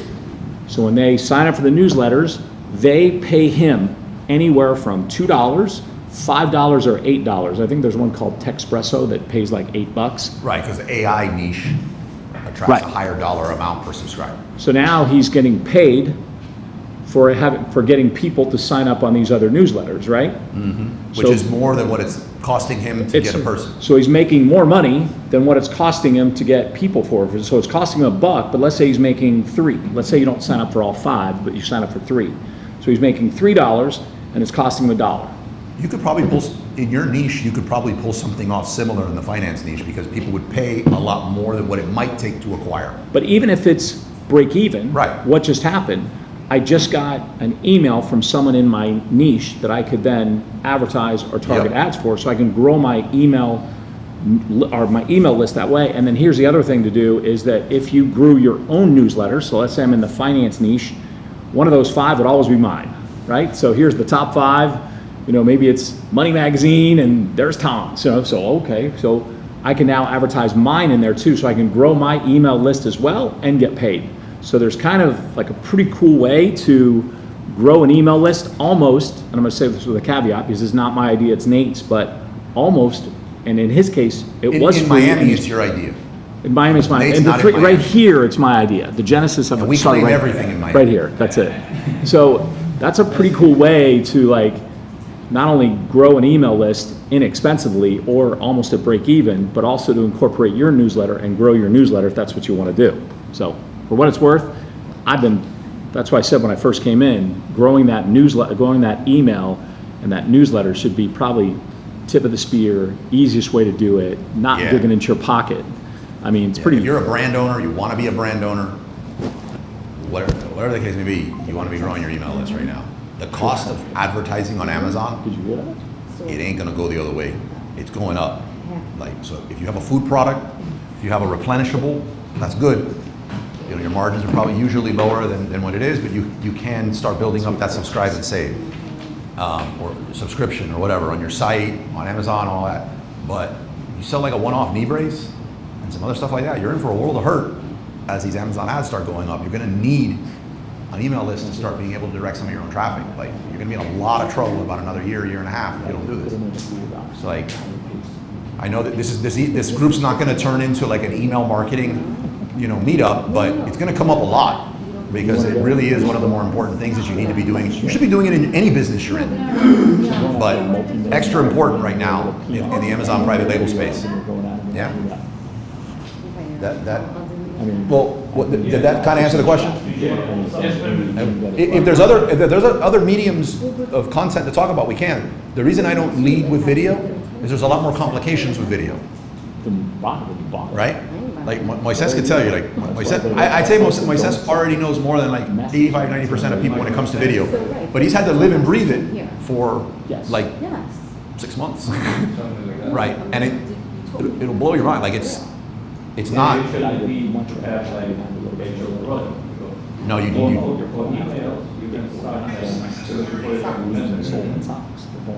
No, you don't need a product. You don't need a product to create content. No, you don't need a product for the videos. No. The first thing you want to do with any form of content you do is to get trust and talk about what you're going to do. I'll just use as an example myself, the TikTok one. We just started a personal branding one. This is not related to this. It's not selling a service. It's not selling a cohort, an accelerator. It's not selling anything, right?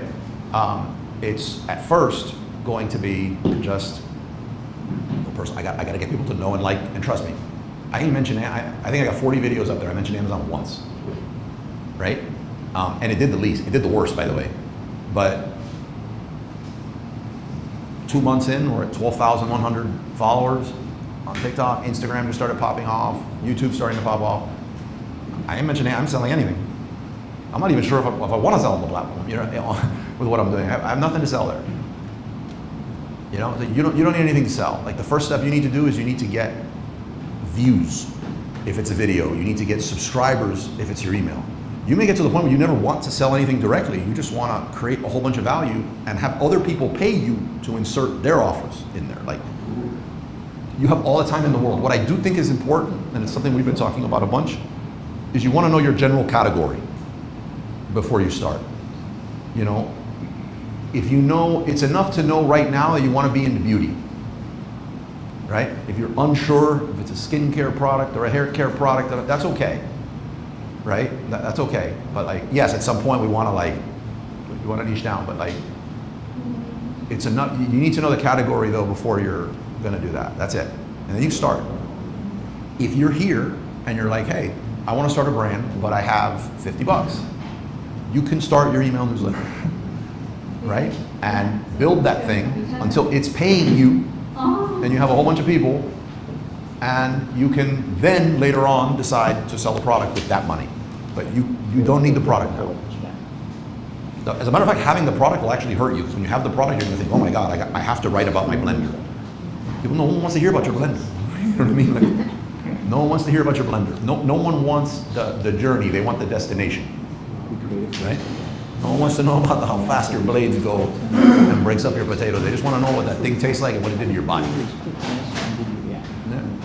you say, again, say the person who's just starting off, Amazon influencer, TikTok creator, you go in and do and work with emails, building a newsletter, and at that same time, like, let's say, like Amazing Lifestyle type, and kind of like get people to subscribe to email, like via the content, like have that be your call to action? If you're starting, well, so if somebody's starting off and they want to start a brand, but they don't have the finances to start the brands, it just costs money. Right. On one side, you need to think of, I need to do something to make money. And on the other hand, how do I slowly start making progress towards this brand? Right.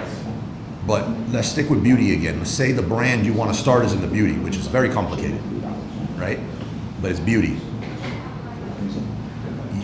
You don't have to just review beauty stuff and build an email list off the beauty. Like you could pick something else that's the easiest for you to review, and one has nothing to do with the other.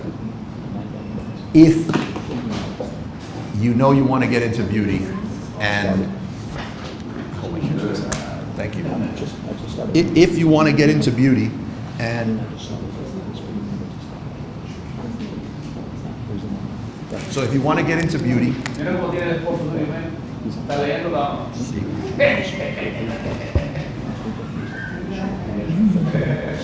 say, if you want to get into beauty, beauty also happens to be the thing that has the highest percentage of commission on things that you can review, then there's something cool you can do so that you are building an email list here to get people over into beauty. The problem with that, though, is when you're thinking about just making money from the commissions and growing it, there's a tendency to say, I don't care what I review as long as I make money. So you're going to have a blender, a lawnmower, a topical. That's bad. It's going to be good to help you make money quicker, but it's going to be bad for an email list and trying to build a brand. So you could. Aren't those normally opposite, short-term and long-term plays? You know what I mean? Yeah, well, but you could say I'm going to open 2 TikToks and 2 Amazon influencers, and both of them. One of them I'm just going to do my beauty stuff, and the other one I'm going to do a mix of just like pure mercenary. It's just all about making money. And then the one that's just beauty. Would be Yeah. to start developing content. Yeah, and then maybe some of your content is I just reviewed I used a $500 moisturizer versus a $50 moisturizer. Can you see the difference? Like, you know? That's good stuff. Yeah, but so it's possible. Well, there's a will, there's a way. Yeah. That makes sense. Because in retrospect, we have some other like TikTok channels and social media, and some of them we mixed up. We were doing some like baby stuff, and then we were doing some like food stuff, and it wasn't pushing because it was probably too mixed. But we have another one that I think you've seen where it's just the food only. And it's very specialized, and that one is growing nicely. It makes sense. Yeah. Cool. Makes complete sense. Steve says hi. What's up? Okay. Yeah. Let's pull this thing up right here, real quick. Sure. Possible, but one of the hardest parts when it comes to creating content for your brand is, first of all, to get your mind out of don't create content about your product. No one wants to read about a product. You know what I mean? They could look at product reviews on Amazon. But this is I first learned this from I'd say one of the first courses I ever took when it came to email marketing. Was it called I think it was Ship 40 for 40, and we had to it required us from day one to send out an email a day for 40 days. Right? It forced you to like realize, and you know what happened? Those crappier emails in the beginning did better than the more refined emails as we went on. It was an amazing program. It cost like 10 grand. You don't need to do it, right? But something that you want to talk about is the big thing everyone has is what in the world do I talk about? If I had a daily email newsletter or a weekly, let's say daily because that's insane. Right? I have a daily email newsletter, like what in the world would I talk about, right? So somebody give me a topic, like pick your niche and like come up with a topic in your niche. Pool. What about pools? What is it? Care. Pool care. Yeah. Okay. So what this does You could write, what most people would do is they would write an email about taking care of your pool. And that's it. And then you'd be like, well, now I have to find something totally different to talk about the next day, right? But you can actually get pool care and turn that into 30 days of emails. Because you can write about it, you can write about it actionable, which is all of the here's how to take care of your pools. Here's how to take care of your pool in the summer. How's here to take care of your pool that's X size. Here's how to take care of your infinity pool. I mean, there's all things you can do. Then there's the analytical. Like here are the numbers. Could be the amount of pools that are in your neighborhood. The cost of taking care of infinity pools versus, so it's the whole analytics behind it. If you get stuck on that, you can look here. But if you get stuck on it, this is where ChatGPT is your friend, or whatever you use. You can literally just upload this and say, this is called the 4A framework, and for now when I ask you questions and I reference it, just take this into account, right? You can write about it aspirationally, like the whole yes you can when it comes to pools and pool care. Like, you know, you can do it yourself. Like, it's too expensive to have a pool. I can't afford the maintenance, you know, unless it's an Olympic pool like Tom's. Yes, you can, right? Yes, you can. A double Olympic pool. And then anthropologically, here's why. Like, why did pools come into existence? You know, why are we still swimming in lakes? You know, here's how, you know, just everything anthropologically that you can think of. You know, the tools needed to build a pool. How long would it take to build your own pool, dig your own? There's no end to it. That's just on what I would call a very boring topic of pool care, right? You never run out. There's never a shortage of things that you can talk about, okay? But it's called the 4A framework. If you reach out to me, by the way, I didn't create this doc, but it was another creator that I was working with that put this doc together. What was it, Ali? So I did some consulting with Ali Abdal. He was the consultant, not me. And we got this doc, and I was just like, oh yeah, this is a really nice put together doc for this. And half the time I always forgot one or two of the A's. So if you want to reach out to me and make it easy, I can send me your email. No, but if you reach out to me, I'll send it to you if you want to make life easier. It's very hard to find in a Google search, by the way, or even with ChatGPT. Like, it's pretty hidden, this framework. I'll send it to you, you pop it into ChatGPT, and then you have your conversations with your AI of choice or whatever, but it'll read this. And then moving forward, every time you have a piece of content, what I'll like to do now, if I know there's like, I want to do something on pool care, and here's how, I'll give me, using the analytical of the 4As, give me 10 different topics that I could do X on, and then I'll pick one. Yeah. Are you equating an email with an email newsletter? In this event today, yes, I'd say when I'm using them interchangeably, I mean the same thing. When you have people on your email list, they're your contacts, and you can send an email blast, an email update, an announcement, and then you have an email newsletter. There is a difference, but I'm glad you pointed that out. I don't mean to be confusing, but yes, for the purposes of what we're talking about here in creating content, if you send an announcement or a blast, that's not content creation. If you send an email newsletter, that is. It does not mean, though, that how you approach creating it should be any different. If you just open your Gmail, like what's his name did from 4 Hour Workweek, when he wrote the book, and pretend you're writing, just like if you were writing me an email, that's how you should write your email. That's probably how your newsletter should be structured. Yeah. Or you can add a lot of images, like Tom's. I was going to tell you that, what's the guy that, is it They Ask You Answer, or was it Paloozy? So in They Ask You Answer, this guy was a pool salesman in the middle of, like, I think North Carolina or something like that, and his sales sucked, absolutely sucked. So he just started writing content about what's the best shape for your pool, what's the best way to winterize your pool, what's the best way to do all that, and he blew up, and he became like the #1 pool salesperson just for making content. Wow. So it's called They Ask You Answer, but if you can, since you're into pool care, that would be somebody really cool to like emulate, because he's already got all the content, so just follow what he's written and you'll have endless, right? If you use this, your biggest problem is going to be there's so many things that you want to put into your newsletter that you can't get to because you only want to have one a week. And this could give you 52 immediately. You're like, oh, when am I going to be able to talk about X next year? So it's the problem, the stress you have around like what I'm going to talk about is erase that. Just ask me for this, send me your email. Where do you publish this? You send it on the website? Where do you publish it? That's a really good question. I would say it's a little bit of an advanced question, but it's a great one. Where do you publish it? Yes. The email newsletter? Yes. So you, within your email service provider, you just create it and it can be hosted there. And once you send it, you can always refer back to it. But if you want to really help your brand and your website with SEO, one of the things that matters a lot is dwell time.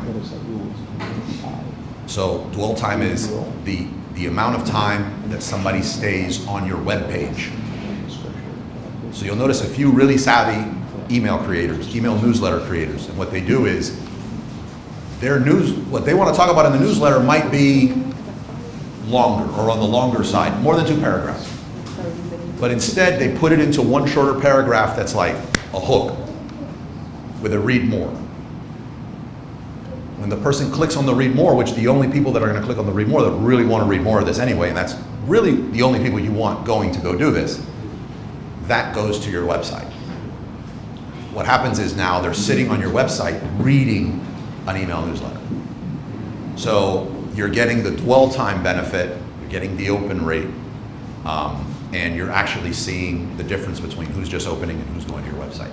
So, yeah. So the newsletter sits permanently in your blog on your website. Think of it as a blog, but you're not gonna have a visible navigation to it. Right. So the email, so go figure, we go back to Need a background. kid. Yeah. And the email just forwards existing content. Correct. That's Right. acceptance. Right. That's amazing. So it's a really cool strategy that will always work no matter what the algorithm changes, because at the end of the day, the longer you sit there consuming content on a web page, that is a signal that, just one of the strongest signals that people want to engage. And then when you see which pieces of content are doing great, you could then decide to make that visible. You could embed an audio clip of it so people can listen to it, a video of that thing there, and that increases the dwell time on something you already know that works. But rather than creating all that to begin with, you get to first see like what's resonating better. I hired this woman. Oh, so much work to do. She's really good, but she This is turning into like an email marketing thing, right? No one wants to talk about finding new products. This kid's hard drinking water. Yeah, People that trust you. How you start to drive sales with this channel? You like just use labels, or they just know your website or your Amazon? Okay, so I understand the question to be, once you have people in your community that trust you, how do you start getting them to buy from you, right? Is basically it. Another good question. So, just so that we're all on the same page, we understand that having a bunch of people subscribe to your email newsletter, that is a community, right?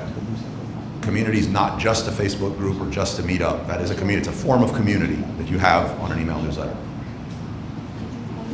It's very difficult for us to engage with each other when we're on somebody else's email list, which is why one of the things you'll notice these emails do is they talk about their social media. Right? Why not? If email is so much better than social media, why not just stay on email? It's easier for people to engage in the comments. There's visual ways that they can identify with your brand. So social media has its place, and go figure, it'll actually be social, because the people that are engaging share something in common with you on the email newsletter, rather than just posting these motivational quotes that no one's engaging with and that look like they came straight from Canvas, right? So the way you get them to start buying from you starts with the first email newsletter. And that is, there needs to be offers in that email newsletter. right?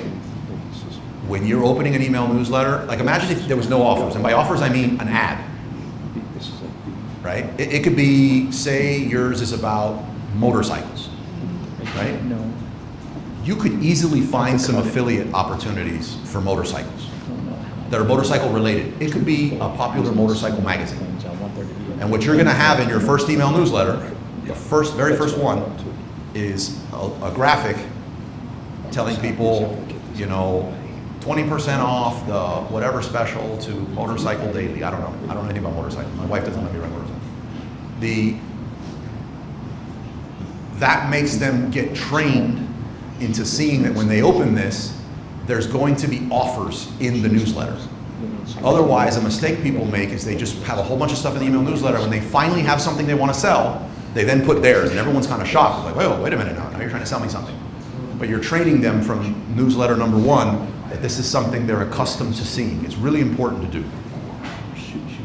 Yeah? So that's the easiest way to do it. And then you have several places that you can put that in the email newsletter. You can put it right at the top, in the middle, and in the bottom. So like, same thing with YouTube and podcasts, all content's almost the same. You have your pre-roll, your mid-roll, and your post-roll with audio. So you're saying, even if you don't have like a product, you should insert something. Always have a product. It's always a product. There's something there. You're the product. If it's an affiliate offer, that's your product. It's your product offer. Even if you don't have it ready, you would put someone else's in there? You're the product. You're the product. Yeah. No, not here. Someone later. When you said you didn't have a product yet, right? Right. So if you didn't have a product yet, you'd put something else that's related to your category that they might want. It's very easy to find. If you're doing something on health, anybody can sign up to be an affiliate of Athletic Greens.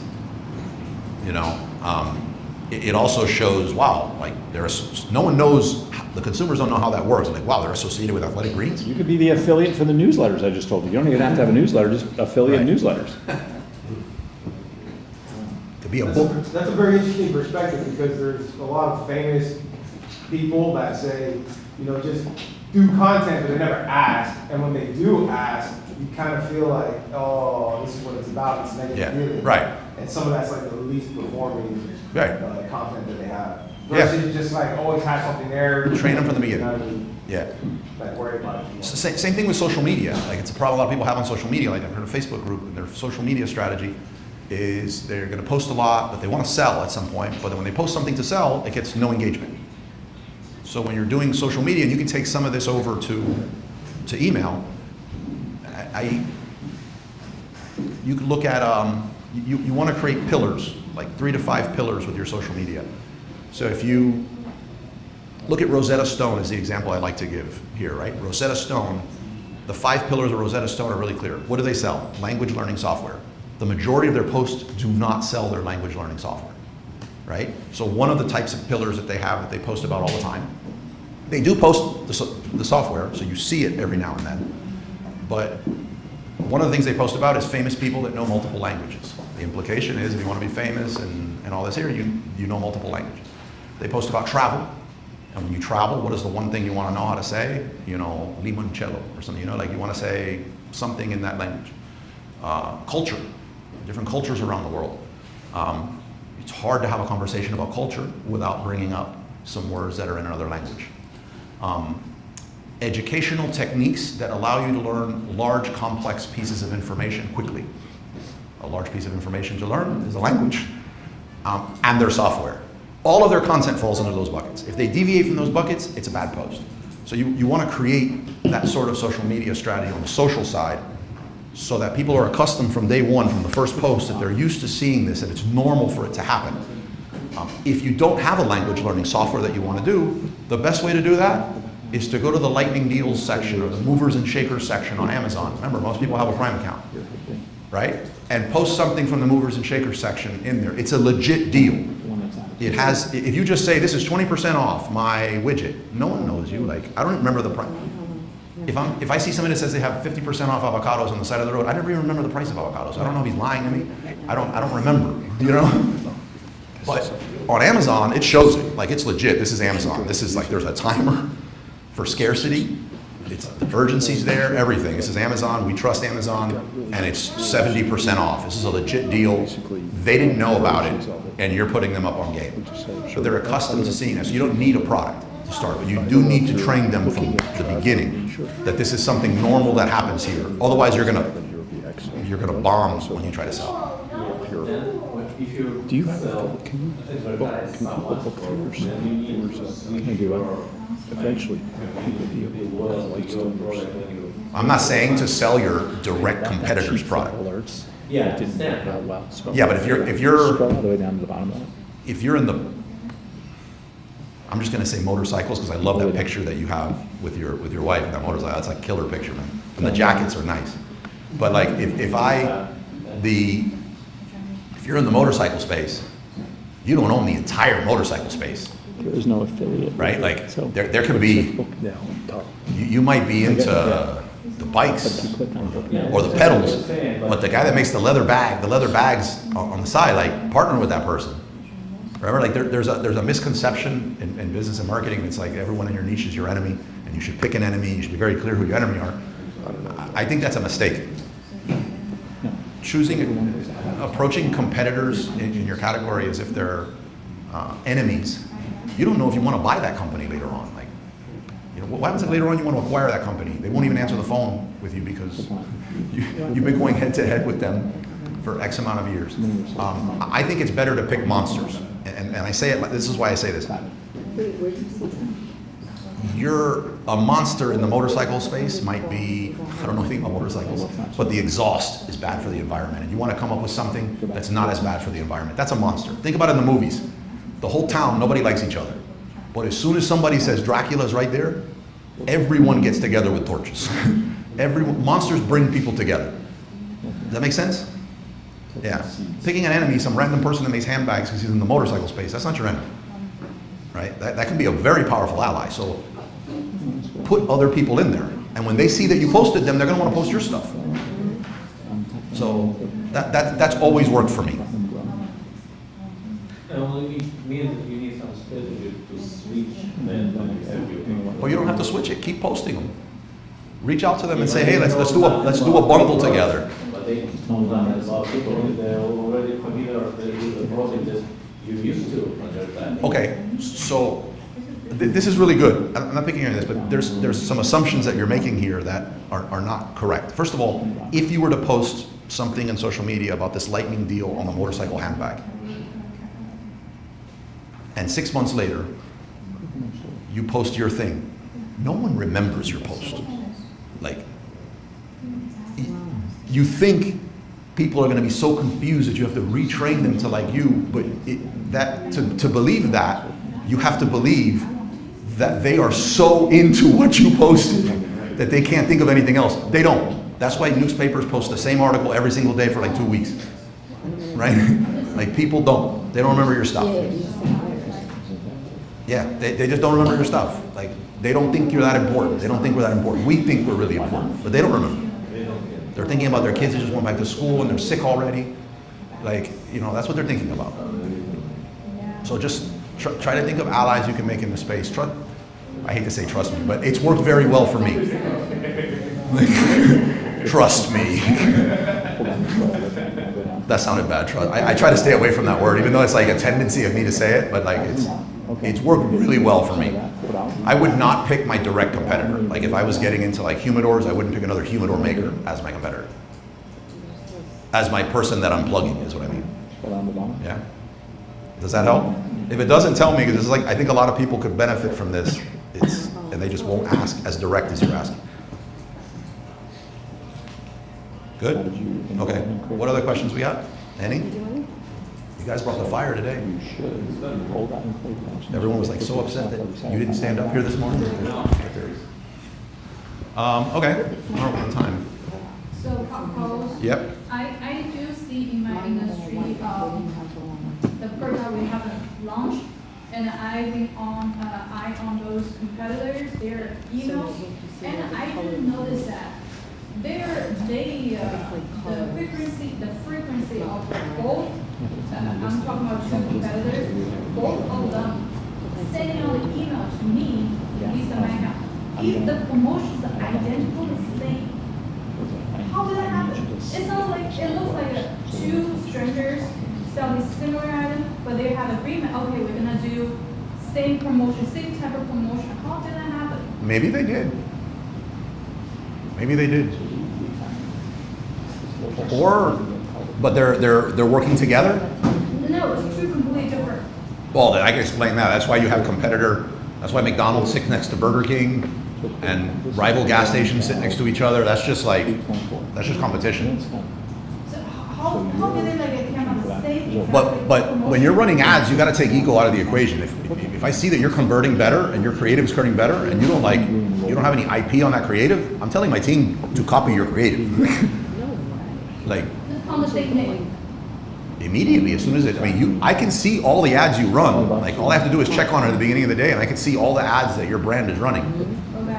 And if I see it, I might just say I don't want to wait 3 weeks to see if it's super successful in robbing some sales. Like it's basically like you're paying your creative team for me. Like you pay them to come up with a bunch of cool ideas. You sit through meetings and do all those revisions, and then when it comes out, I'm just going to do that. So like that's just business. Okay. Remember, business is war. It's business. And you also have allies too. It's not just all war.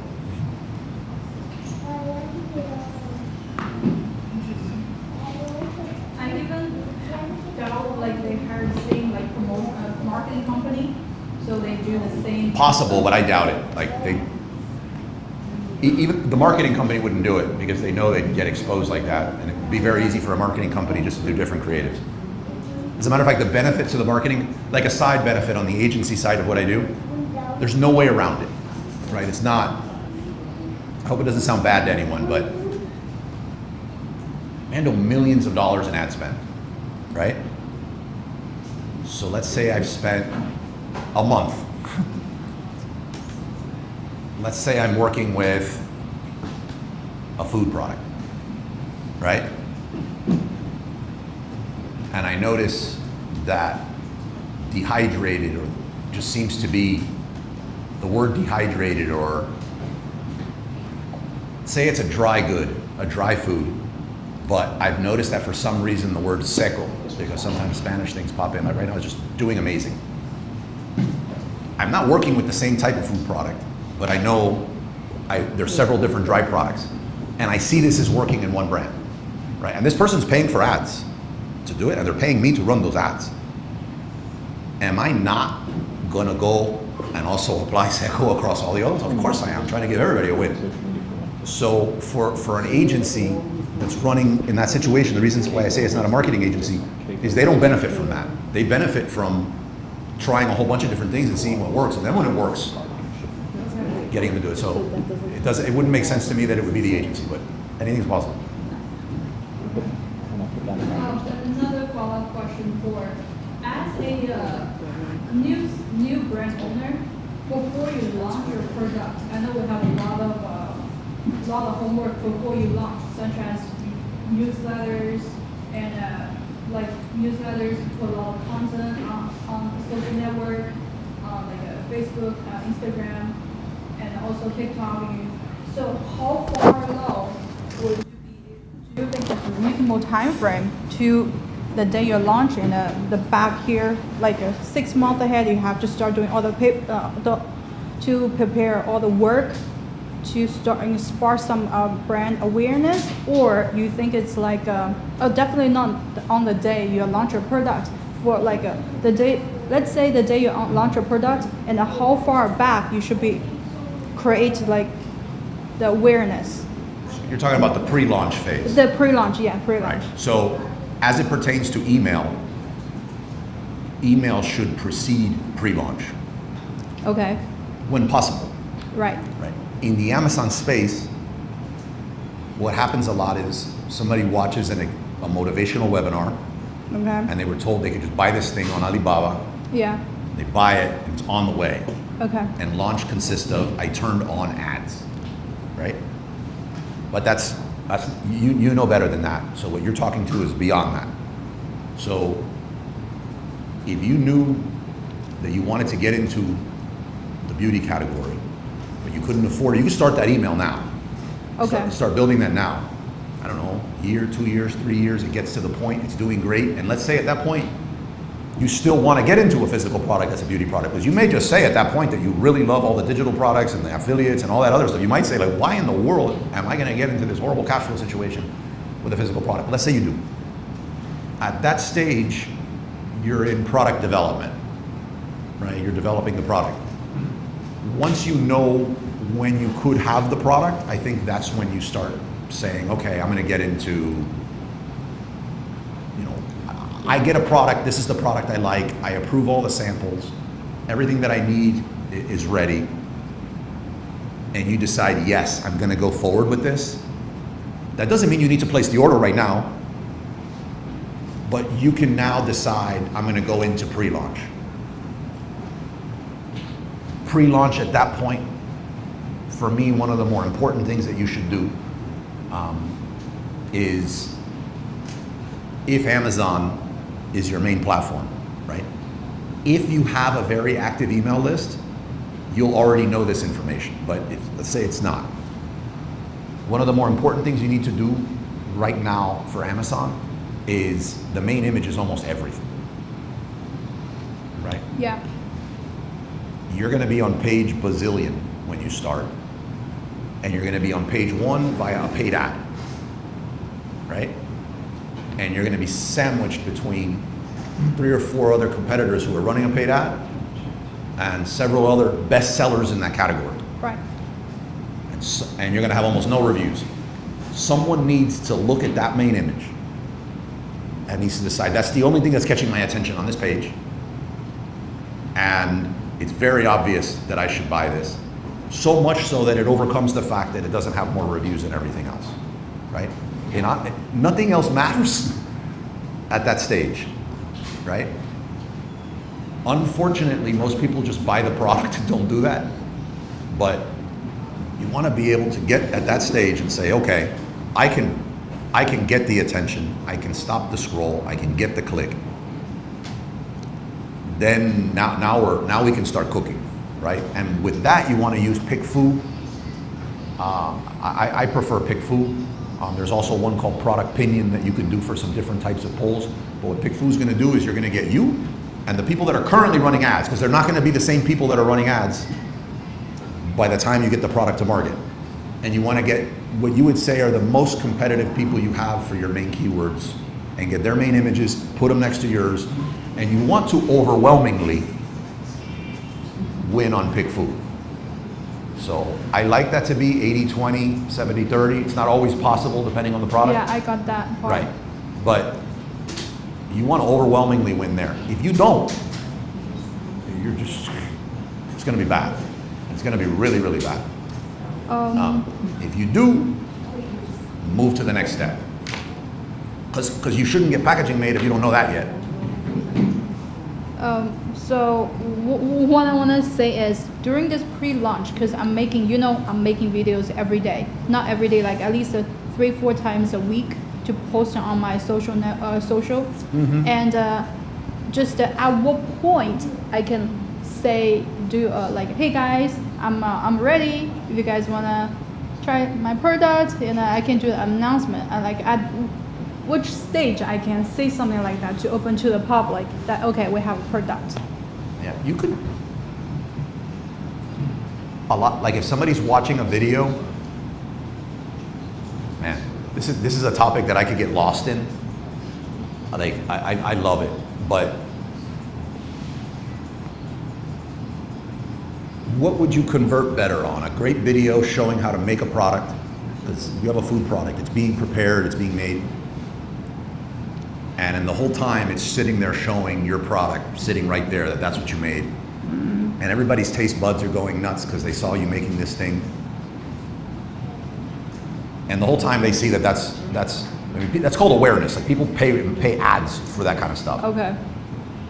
So those types of ads don't require you to say in the beginning and in the middle of the end, and make sure you buy my. I think that just like cuts you off at the knees when you have to say that. Gotcha. Your organic content, like the content you create, I think should fall there. Okay. Now, you can also create a video ad. Okay. And in the video ad, when someone sees an ad, they're Yeah, expecting to be sold. And if the ad doesn't have a good hook in the beginning, they're just waiting for it to time out so they can get away. Okay. But that would be like an advertising conversation. But you can create a video ad and have a video ad ran Okay. between your content. Mm-hmm. Yeah? Gotcha. Okay. So like, most people, like, no one goes to social to be sold, right? But if you are social and you create a good experience and you got the ASMR going on and you got people's taste buds going, especially on a consumable, that you don't have to tell them. Like they're gonna look. You know, you can have your product there at the end. Yeah. You're opening all that. Like, just incorporate it into your video. Okay. Yeah. Thank you, Carlos. It's a lot more powerful than people think. It's just if you've not done it before, you feel like, oh my God, if I don't mention it, no one's gonna know. They know. I gotcha. Yeah. And another question: during our TikTok live, and we actually, because the product we're selling is very, I won't even say the super viral on TikTok, but we are selling that.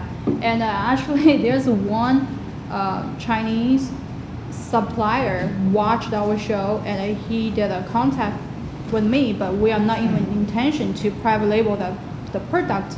And so he directed me to 1688. Yeah. I'm sure you pretty much know that. I'm not I don't familiar with that 1688. So is 1688, if we do business with 1688 seller like him, is that like a trustworthy, or it's like I know that's only for Chinese, but not for exporting. So if we go through someone only sell like on 1688, we might consider, we have to do another like extra step, which is going to find a like exporter. There's nothing wrong with 1688. I mean, it's the big thing about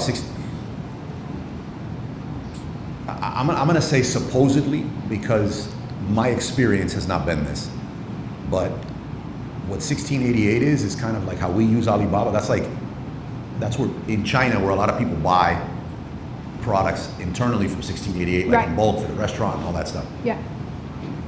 It's in Chinese. Yeah. Right. Yeah. Shouldn't be hard for you. Right.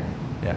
But the whole for a while in the Amazon space, they were like, if you just go to 1688 and you have someone that can read 1688, or you can use a tool to interpret it, that you can get products a lot cheaper, because they're pretty much the same products that are going to be on Alibaba. Right. Maybe that's true. I've not seen it to be true for any of the products I was getting. They seem the same. But if it was true, and 1688 realized, oh my God, our products are cheaper than over here, there'll be an issue. Everyone would just match their prices anyway. So I've never seen, has anybody here found products on 1688 more consistently, more affordable than, say, Alibaba, Taobao, or anything else? No? You? No? I never heard of it. Yeah, no, it's, but you could.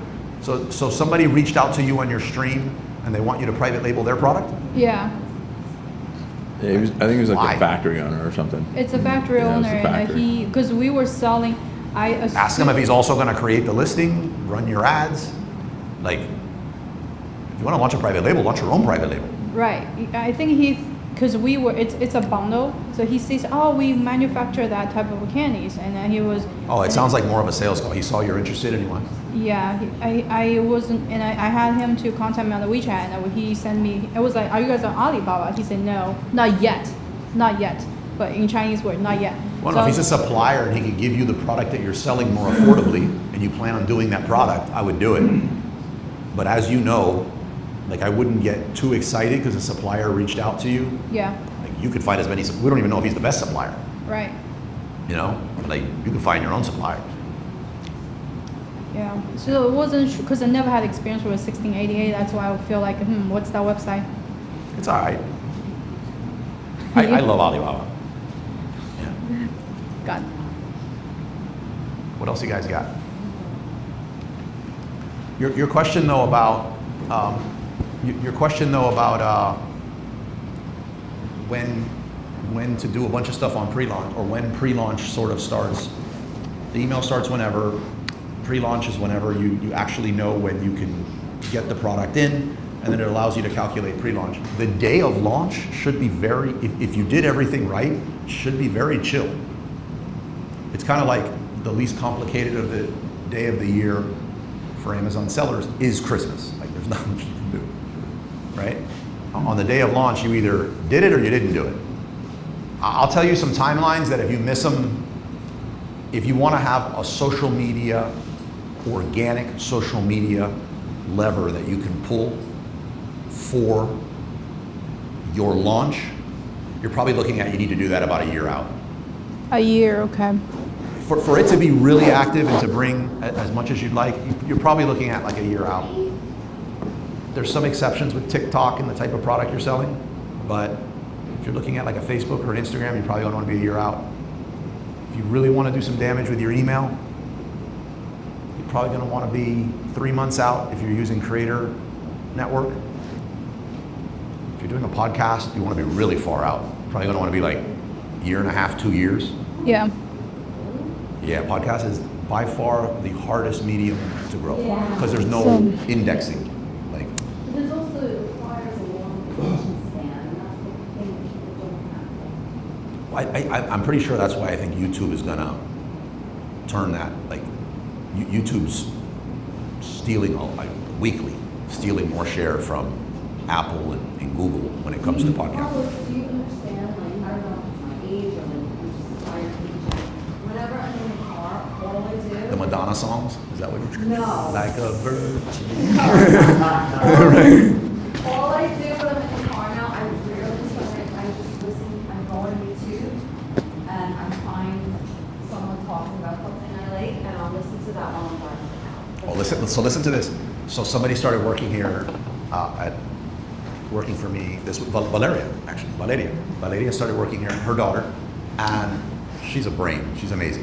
But she comes in and she's like, I have these ideas. I hope she's not listening to this, right? But she's like, I have these ideas. So I was curious because most people don't have the courage to come in and have ideas on day one, right? So I was like, but then I also didn't want to put her on the spot in front of a bunch of people. So first chance I get, she started working here, I'm asking her the ideas. Who else was here? Is Moises still here, or did he leave? He left. Moises was here too. So Moises is there, I'm there, you were on vacation. There. Again. Yeah. You got to take it every 3 weeks. It's all about Oh, yeah. staying centered, you know? Oh, he wasn't he pushed it back every 2 weeks. It was every 2 weeks, yeah. exactly. He's got some, he wants to start finish working. 2025 strong. You had to start working hard. Yeah, went through. You notice the tan, like he's got a lot of sun. So she comes in, she has these ideas. She rattles off like 4 of them. One of them was, so she's gonna be doing scripting for our YouTube's, for our social media stuff that we're doing. And obviously we're modeling existing content that works, so we're like developing a workflow together. And one of them that she mentions is, well, she mentions 4. There are 4 of the top 5 initiatives that we're working on. And these were her ideas and she didn't know. She has no idea. Okay. To the best of my knowledge, she's never worked in a company like this before. I don't even think she's worked in any company, right? She rattles off, she had 4. If she had a 5th, maybe it would have been all 5. But the 4 that she mentioned are 4 of the top 5 things that we have in our pipeline that we're working on. And Moises is like, Moises thought she was pranking us. But one of the ones, and this is why I bring this up from what you said, is she kept mentioning podcasts. And I was like, oh my God, I listen to podcasts, right? I really wanted to know, because she's like 18, 19, she's 17. I don't know any 17-year-olds, you know what I mean? Like, but what podcasts do 17-year-olds listen to, right? And I just asked her, what podcast do you listen to? And she's like, she mentioned like 2, I've never heard of this in my life. And I was like, where do you listen to your podcast? She's like, every time I said something and she'd go, oh, yeah, I love watching this podcast on whatever. And I was like, watching? Mm-hmm. She's making a mistake. You listen to podcasts, right? Just watching. It's all watching. And she's like, you should do this type of content here, or I think you would do really good on this type of content here after looking at your content because of the framing that you have. And I'm like, how would somebody see my frame in a podcast? A podcast is audio only, right? For her, and I guess that demographic and that age group, podcast is something you watch. I On video. only. Right. So, which is such a huge initiative, why we started bringing in video for the podcast and stuff, like, because, so I started pressing in, and I started asking around a few other people that week, last week, and sure enough, everyone I could find in that range, like, they don't listen to no podcast. I don't. I've never listened to one. I just Yeah. and also you like to see like facial expressions and body language and I really like this person. What do they look like? Oh, I really trust your beauty tips. How is your hair? It was all visual. It was all Yeah. visual, and it was really good. She actually was able to point out a lot of cool stuff on like desaturation techniques and stuff like that that I didn't even know what they were called, but worked out really good. She's doing amazing. Yeah, really good. Did you watch the Look at I you, guess proud the interview? mama over there, right? It's great to have someone that's 17 crushing it like that. That's great. Let me tell you, I think whatever she winds up doing, like she's gonna be a brain. Like she's sharp. Yeah. So Bruce sent me an email from the president of Cloudflare. Did you watch it? Probably not. Probably if it, Bruce doesn't send me stuff. He probably just sent it to you. Bruce used to send me stuff. So it was really interesting. So I'm going to push back a little bit on Google because I really like YouTube, but I hate Google, like Google search. Use Gemini, it'll fix everything. It's not. So I don't know. I just want to get your feedback because this is what I heard from it, and it was a little scary, but it was a little interesting too because I don't know where this is going. But when you make content, you make a blog article out there. So I used to get about 5,000 people that would come to my website every single month. I got it right here. They would come every single month, and then all of a sudden that just dropped like crazy. Because everybody is typing in search like, hey, what's the best bonsai tree? And Google is going down and looking at everybody who created an article about a bonsai tree, stealing all the best stuff and populating it right there at the top and keeping that traffic right there. They're not giving it to me. So it used to be probably 1 out of every 2 blogs that you wrote, they'd send you a piece of traffic for it. Now it's up to 32. So for every 32 pieces of content, they're sending you 1 visitor. So a lot of people are saying, the heck with Google. I'm not writing content. If you're not going to reward me for writing an article on anything, I'm not writing the content. So this guy from Cloudflare says what's going to happen is people are just going to stop writing content, and what's going to happen to AI? AI is not going to have any new stuff. This is kind of a wild theory, right? So AI is not going to have any new stuff to go search for. It's not going to have any relative content, so what's going to write about? So this guy from Cloudflare is saying that eventually ChatGPT, even though it's going to become really big and bigger and everything else, they're going to have to pay to get access to my articles, or else they're not going to have anything to publish. So might flip the script. So I wanted to see what the wizard, the grand poobah, thought of that commentary, because it's pretty interesting. If you don't have anything to feed AI, how's it going to? Most people who create content don't do it for the money. That's the first one. So most people who create content don't do it. Like us, it's all about money. That's our metric. But most people who create content don't do it for the money. So that wouldn't affect them. So most content creators wouldn't quit. Some of the bigger ones who built it and like make a bunch of money on it, they would. But kind of like Amazon, if a 9-figure fat burner supplement goes out, it's just immediately. Well, you said this at the beginning though. You said Amazon stopped advertising on Google. Yeah, but it's not having the same. Somebody else would immediately pop up. The other one is I don't know the answer to it, obviously. My hunch would be on that, and I'll kind of relate it to give an example of what just currently happened. We posted the same content for the personal branding thing on TikTok, Instagram, YouTube Shorts, and Facebook. TikTok blew up, 12,100. I would much rather have 150 people following me on Instagram than 12,100 on TikTok. Sure. Because the quality is not the same. It's for business, right? It's about that. And then each platform kind of has a different number. So what I don't know, and I jumped out there and said, gotta try Gemini. I'm not married to Google. Like there's a lot of things about them I don't like, and fighting with them on SEO over the years has been a mission. But I think you arbitrarily said 32, so I'll go with that. That for every 32, they're sending 1. I think that 1 pretty much has the equivalent of what you wanted to come through anyway. Before you saw 500 coming a day, but it wasn't 500 conversions. Like I think you're just getting, most of them, if you ever hooked up a tool to your site to see where they're coming from countries that you know, they don't even speak English, you know what I mean? So it's like them coming to your blog to read something in English didn't really matter to begin with. I understand what you're saying. So like whoever does come through is probably gonna be a higher quality. Now, is Google doing it for that reason? No. I do think that if this article was true, and if creators in mass just start, like all the creators that mattered, just started saying, you know, we're boycotting, we're not writing anything else anymore.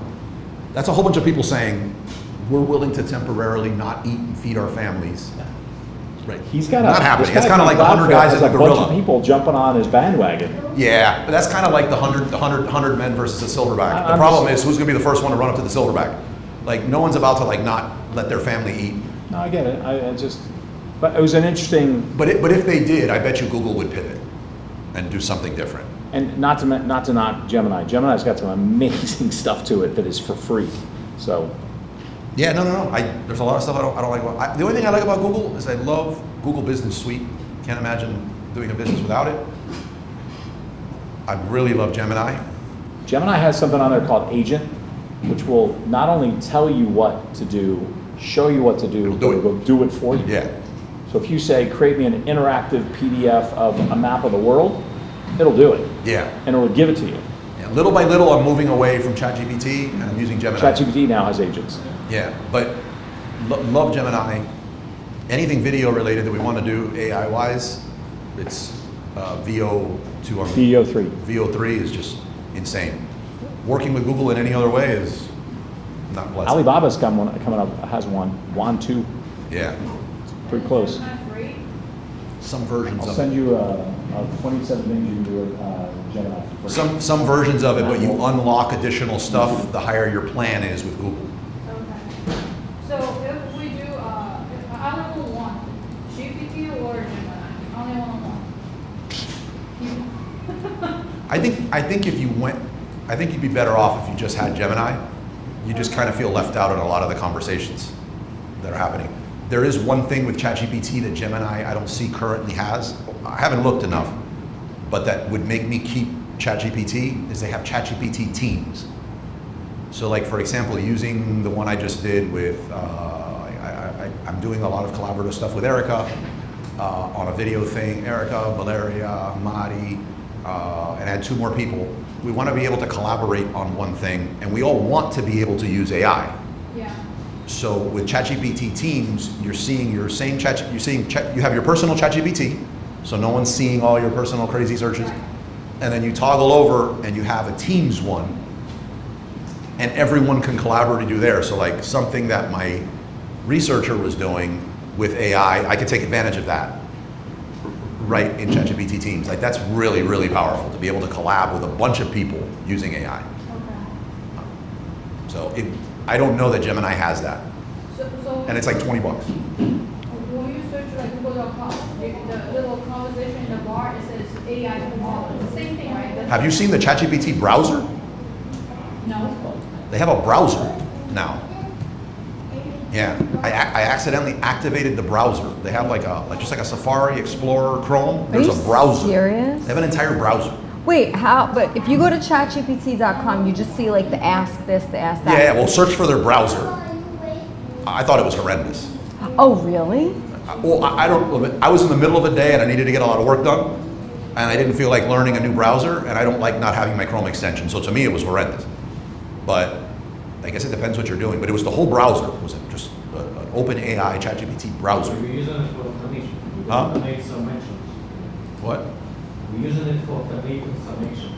That's what you're using it for? Yeah. Yeah. Cool. What else we got, guys?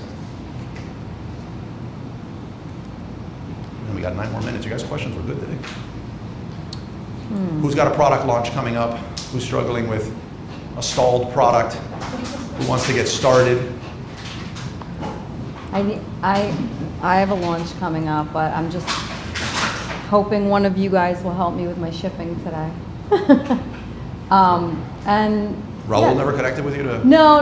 I did, but then we were kind of busy. I said, well, let me just ask one of them Saturday. Okay. But I enrolled in the Vine. Martin is amazing. Thank you. I love him. And Yeah, everything's like ready to go. It's definitely longer than I wanted, but the good thing is whatever products that are not like that I'm going through that are not okay, I'm gonna get a refund, which is great. They said yes, right? Yes, but I have to go through everything, but that's okay. And if it doesn't work out well, then that's less that I have to deal with. So that's win-win. And yeah, this is just, I already have 2 other products. I look forward to buying one of your products when it gets up there. Thank you. And I'm gonna rally a bunch of people so we can. Thank you. We can strategically get them. I appreciate it. Well, the other thing is, because I don't have that many pieces going in, they asked me on Vine, do I want to do like 0 to 2, 7 to 10, 10 to 20? And the 10 to 20 was $200. And the 0, wait, I'm sorry, and the 2 to 10 pieces was $75. And I spoke to Raul, I'm like, I'm doing only 10 pieces because I have other people that will give me my own reviews and I don't have that many pieces going in, and right now I just don't want to spend more money. So I don't know if that was like, Raul was like, I think you should do more, but I was like, I'm not. That's right. I know, but I'm not. But why? Why though? Well, first of all, Because I could probably change that, but so tell me what you feel. First of all, I will tell you with firsthand experience, Yeah. you're getting your friends to say that they will leave you a review, your friends and family to leave you a review is one thing. Getting your friends to actually buy the product, follow through, and leave the review is a totally different thing. So that's one. Right. Second, the closer you are connected, in proximity with friends and family, Yeah, they're gonna see. the more red flags are going to be raised with Amazon and the getting of those reviews. And also, if you do have, there's network size.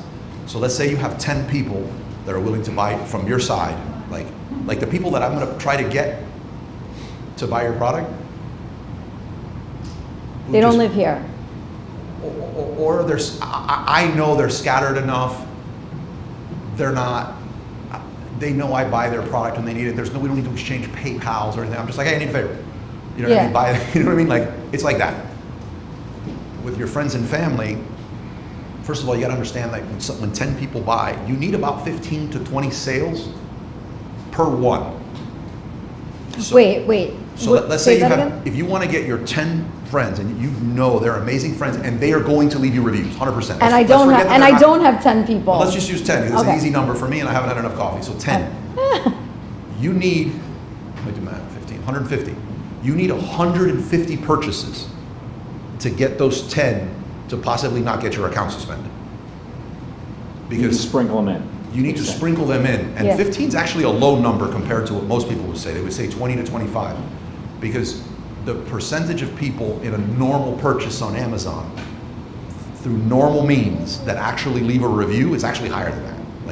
It's lower than that, the percentage that actually do. So anything outside of that is going to be a massive red flag and you can just lose the account.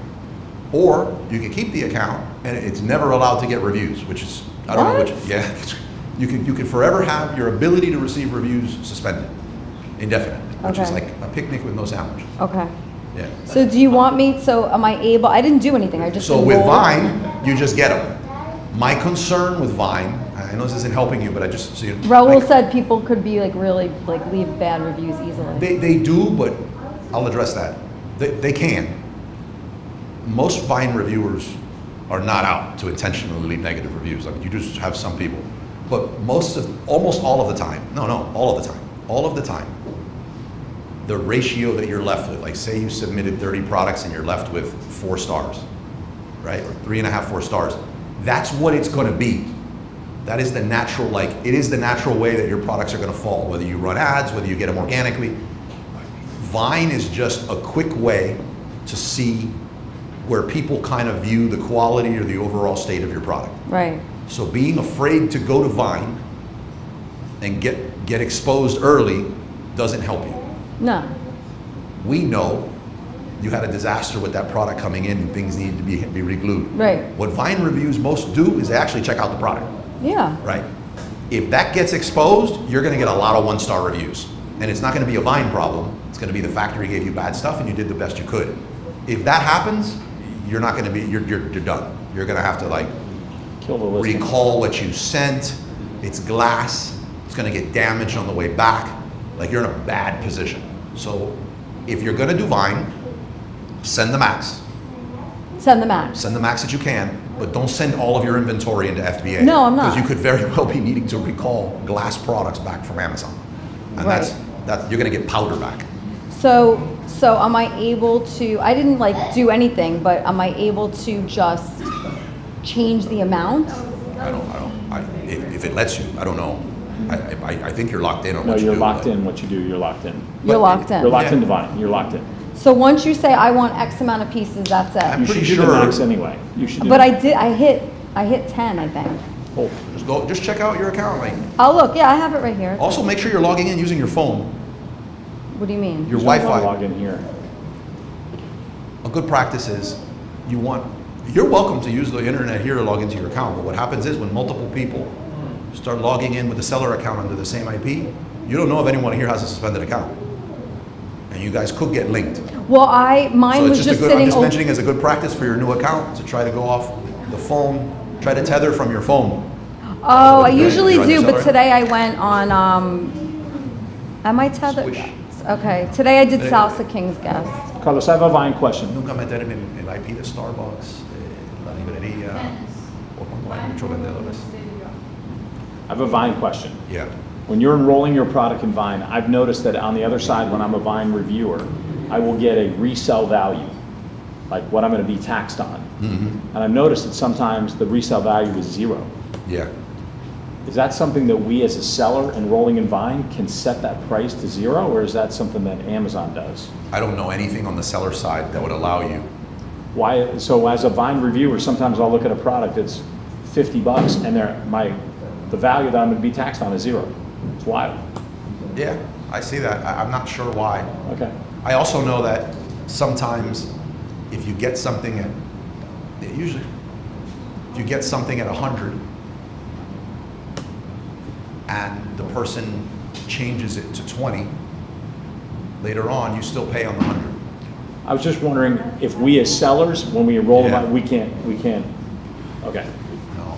Well, I've never seen anything that would influence that, but I've seen it too, and it's just like, Okay. it's kind of like flipping a coin. All right. Did you ever like launch a product and Yes. then like you had Vine that was like, I've not. Okay. I mean, patting myself on the back, I mean, 4.5, 5 stars. But I go through a lot of measures that a lot of people don't before I get that product in. And it's really just a formality at that point. I'm just getting it to get some reviews. Used to be 150 you can get on Vine. Really? Yeah, you used to be able to submit 150. You still need to submit 150 products. But it used to be 150. It used to cost $2,500, and you can only do it through Amazon Vendor Central. Wow. Yeah. And it was a deal. But I've never had it. I put my product in so many people's hands before I get that thing mass produced. I mean, I work with inspection companies. I bought all my competitors' products and I look at what they put for insert cards. I look at their negative reviews. I do everything. So like, fortunately, everything that I brought, I mean, I don't even think it's been 4.5. I think I've got 5s. Like average is like damn near 5 for all of my Vine stuff. Mm-hmm. Okay. Yeah. Yeah.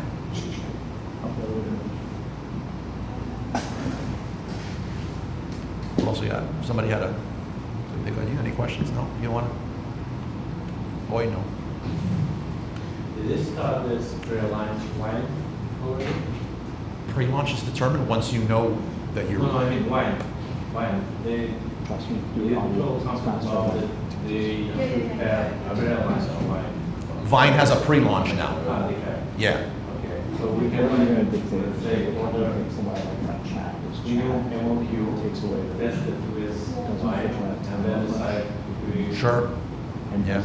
I haven't seen anything that says there's an amount of, within an amount of time that you need to do it, but yeah, you should be able to do that. You just basically remove everything that you want. Yeah. Or I would say at a minimum, do the pre-Vine launch. See where you fall on your stars. If you don't like it, do it with a different one. Don't, so you're not sending all your FBA inventory. On your newsletter, is the eventual goal to link to your listing on Amazon? First. Or months. Is it recommended? My goal for content for the brand is to be able to not be a 100% slave to Amazon advertising. Right? So you can advertise via your email, like, and link to your Shopify account. Right. I don't want to be a slave to Amazon advertising. I'm still going to run ads, and I don't want to have this like big kick me sign on me from a Chinese factory. So like if I have a product and all of a sudden I get flooded by a bunch of Chinese sellers that are selling at a price that I can't even buy it for, and my ad costs have shot up to where I'm stuck. I just have inventory. If I sell it, I lose money. You know, if I lower my price, I lose money. I can always at least get off my inventory. It's never come to that, but I can at least get off my inventory just by targeting my email list. Once your product gets to where you feel like it should be on page 1, you can now start diverting that traffic from your email list to your Shopify site. But then, like, let's say you have an out of stock issue on Amazon, and you need to kind of not relaunch, but you need to come out of a stall and jumpstart things again. Just divert that traffic back. That's coming from your email list to Amazon. So it's like you're in control of the spigot on where things go when you have your email. So, but the main one is to not, if I get deplatformed anywhere, it's not my main one. There's a bunch of them there, but as it pertains to Amazon, it's so in case I get deplatformed, if I get suspended, there was too many. We saw it a lot during COVID. There was too many brands during COVID that, I mean, they had teams of people. Imagine being the business owner and you have an entire warehouse full of goods that sell really well. You built this big team who has families and they're dependent on you, and then Amazon said, you're not an essential product, you can't send products to FBA. And they had no email list, no social media, nothing. They just, an 8-figure business just done, they had to fire people during COVID. No, man. You have an email list, you sell wherever you want, whenever you want, whatever platform you want. Yeah. Yeah, I think we hit that time. 3:34. Yep, that's it. Bueno. Thank you guys so much. That's it? Yeah. You don't have any questions? Something? Yes. What's happening? So, You'll find something to help with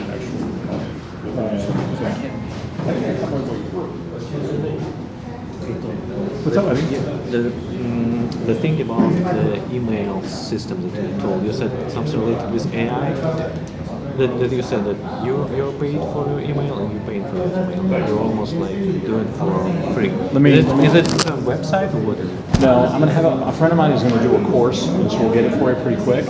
But this is what I want to show you. So, creating the newsletter, different story, right? So what Nate is doing. Let's do it this way, so I don't confuse you. So the first thing he's doing is he creates a Facebook ad, and he says, whatever category. So if you're in AI, great. If you're in lawn and gardening, great. So you're going to create a lead magnet. I'm going to give you something free in exchange for your email, and you're going to run an ad on Facebook. Well, just I want to make sure. I want to make sure you understand what I talked about. Okay. So he runs an ad on Facebook. Right now, it's costing him 81 cents for the ad. Okay. And he's targeting people that like AI. But AI, we can replace AI with any niche, right? Just replace with any niche. So let's say you're into cars. Okay. Then give something about cars. So target on some like category. Right. So if you're going to go into Facebook, obviously you want to geo-target your audience, right? So you're not just going to target everybody. You know, if you get into a baby niche or whatever that is, you're going to target. So he runs a Facebook ad for $1 or less. In exchange for you running the ad, I give you email. When you get that, as soon as you get that, it says, thank you for signing up, and at the same time, immediately, it gives you, and he'll show you how to do this, 5 emails. Hey, by the way, you're into cars? You're like these 5 free car newsletters. Now, in Spark Loop, which is where this is, Spark Loop, that's the company. Spark Loop. So look up Spark Loop University. Spark Loop will tell you how much in commission they'll pay you for each subscriber. So, let's say you have 5 AI newsletters, $2, $3, whatever. I just bought gave you my email. You sent me a free list of 5 newsletters. I'm going to sign up for one of them. Maybe I don't sign up for any of them, but for the most part, people sign up for 2 or 3. Spark Loop sends you a commission back. Sends you And I paid for Facebook IDs. Pay one ad. You pay $1. But for every person that clicked on that ad and bought that, maybe you're getting back $2 or $3. Maybe you're getting back. At the same time, I'm getting their email, and I'm sending their emails. So let's say you're in the car group, you're in the car field, and you're going to sell a car product. So now you don't even have a newsletter. Forget the newsletter. Their email. But you have their email. And now you know that they're in the cars. Now you can send them product, or you can now advertise to them as you know they like that, right? Now, when you create your own newsletter, I use this emails too. and this one right here is yours. Now when they sign up for your email, now they're in your newsletter, right? But you still have their email address. You can send them this stuff too, right? So it's a way for you to get an email list almost for free. In most cases, you're making money. Pretty wild, right? Yeah. Spark Loop University, right? I know it's a little complicado, but yeah, it's a little complicated. Did that make sense to you? Yeah. You got it? Yeah. Okay. Yeah, but one thing I didn't understand is you run the ad. Are you interested in AI newsletter on AI? Nope. The ad is here's 10 cheat codes for ChatGPT that you know about for free. Right. Okay. So it's a lead magnet of some kind. Yeah. Okay. You could probably run something that says here's 5 free newsletters. Or you could probably do that too. Either way you want to do it. But Nate has tested it with a lead magnet in your space. So if yours is into health, top 10 health tricks to make you sleep better. What was it called? The thing you sent me, Spark. Spark. What's up, kid? This ain't even Pinecrest, right? Yeah. 7930 Southwest 125th Street, right by Evelyn Greer Park. 124 US 1. So I've been going there for the last few weeks. We have some homes for sale. I'm doing outdoor and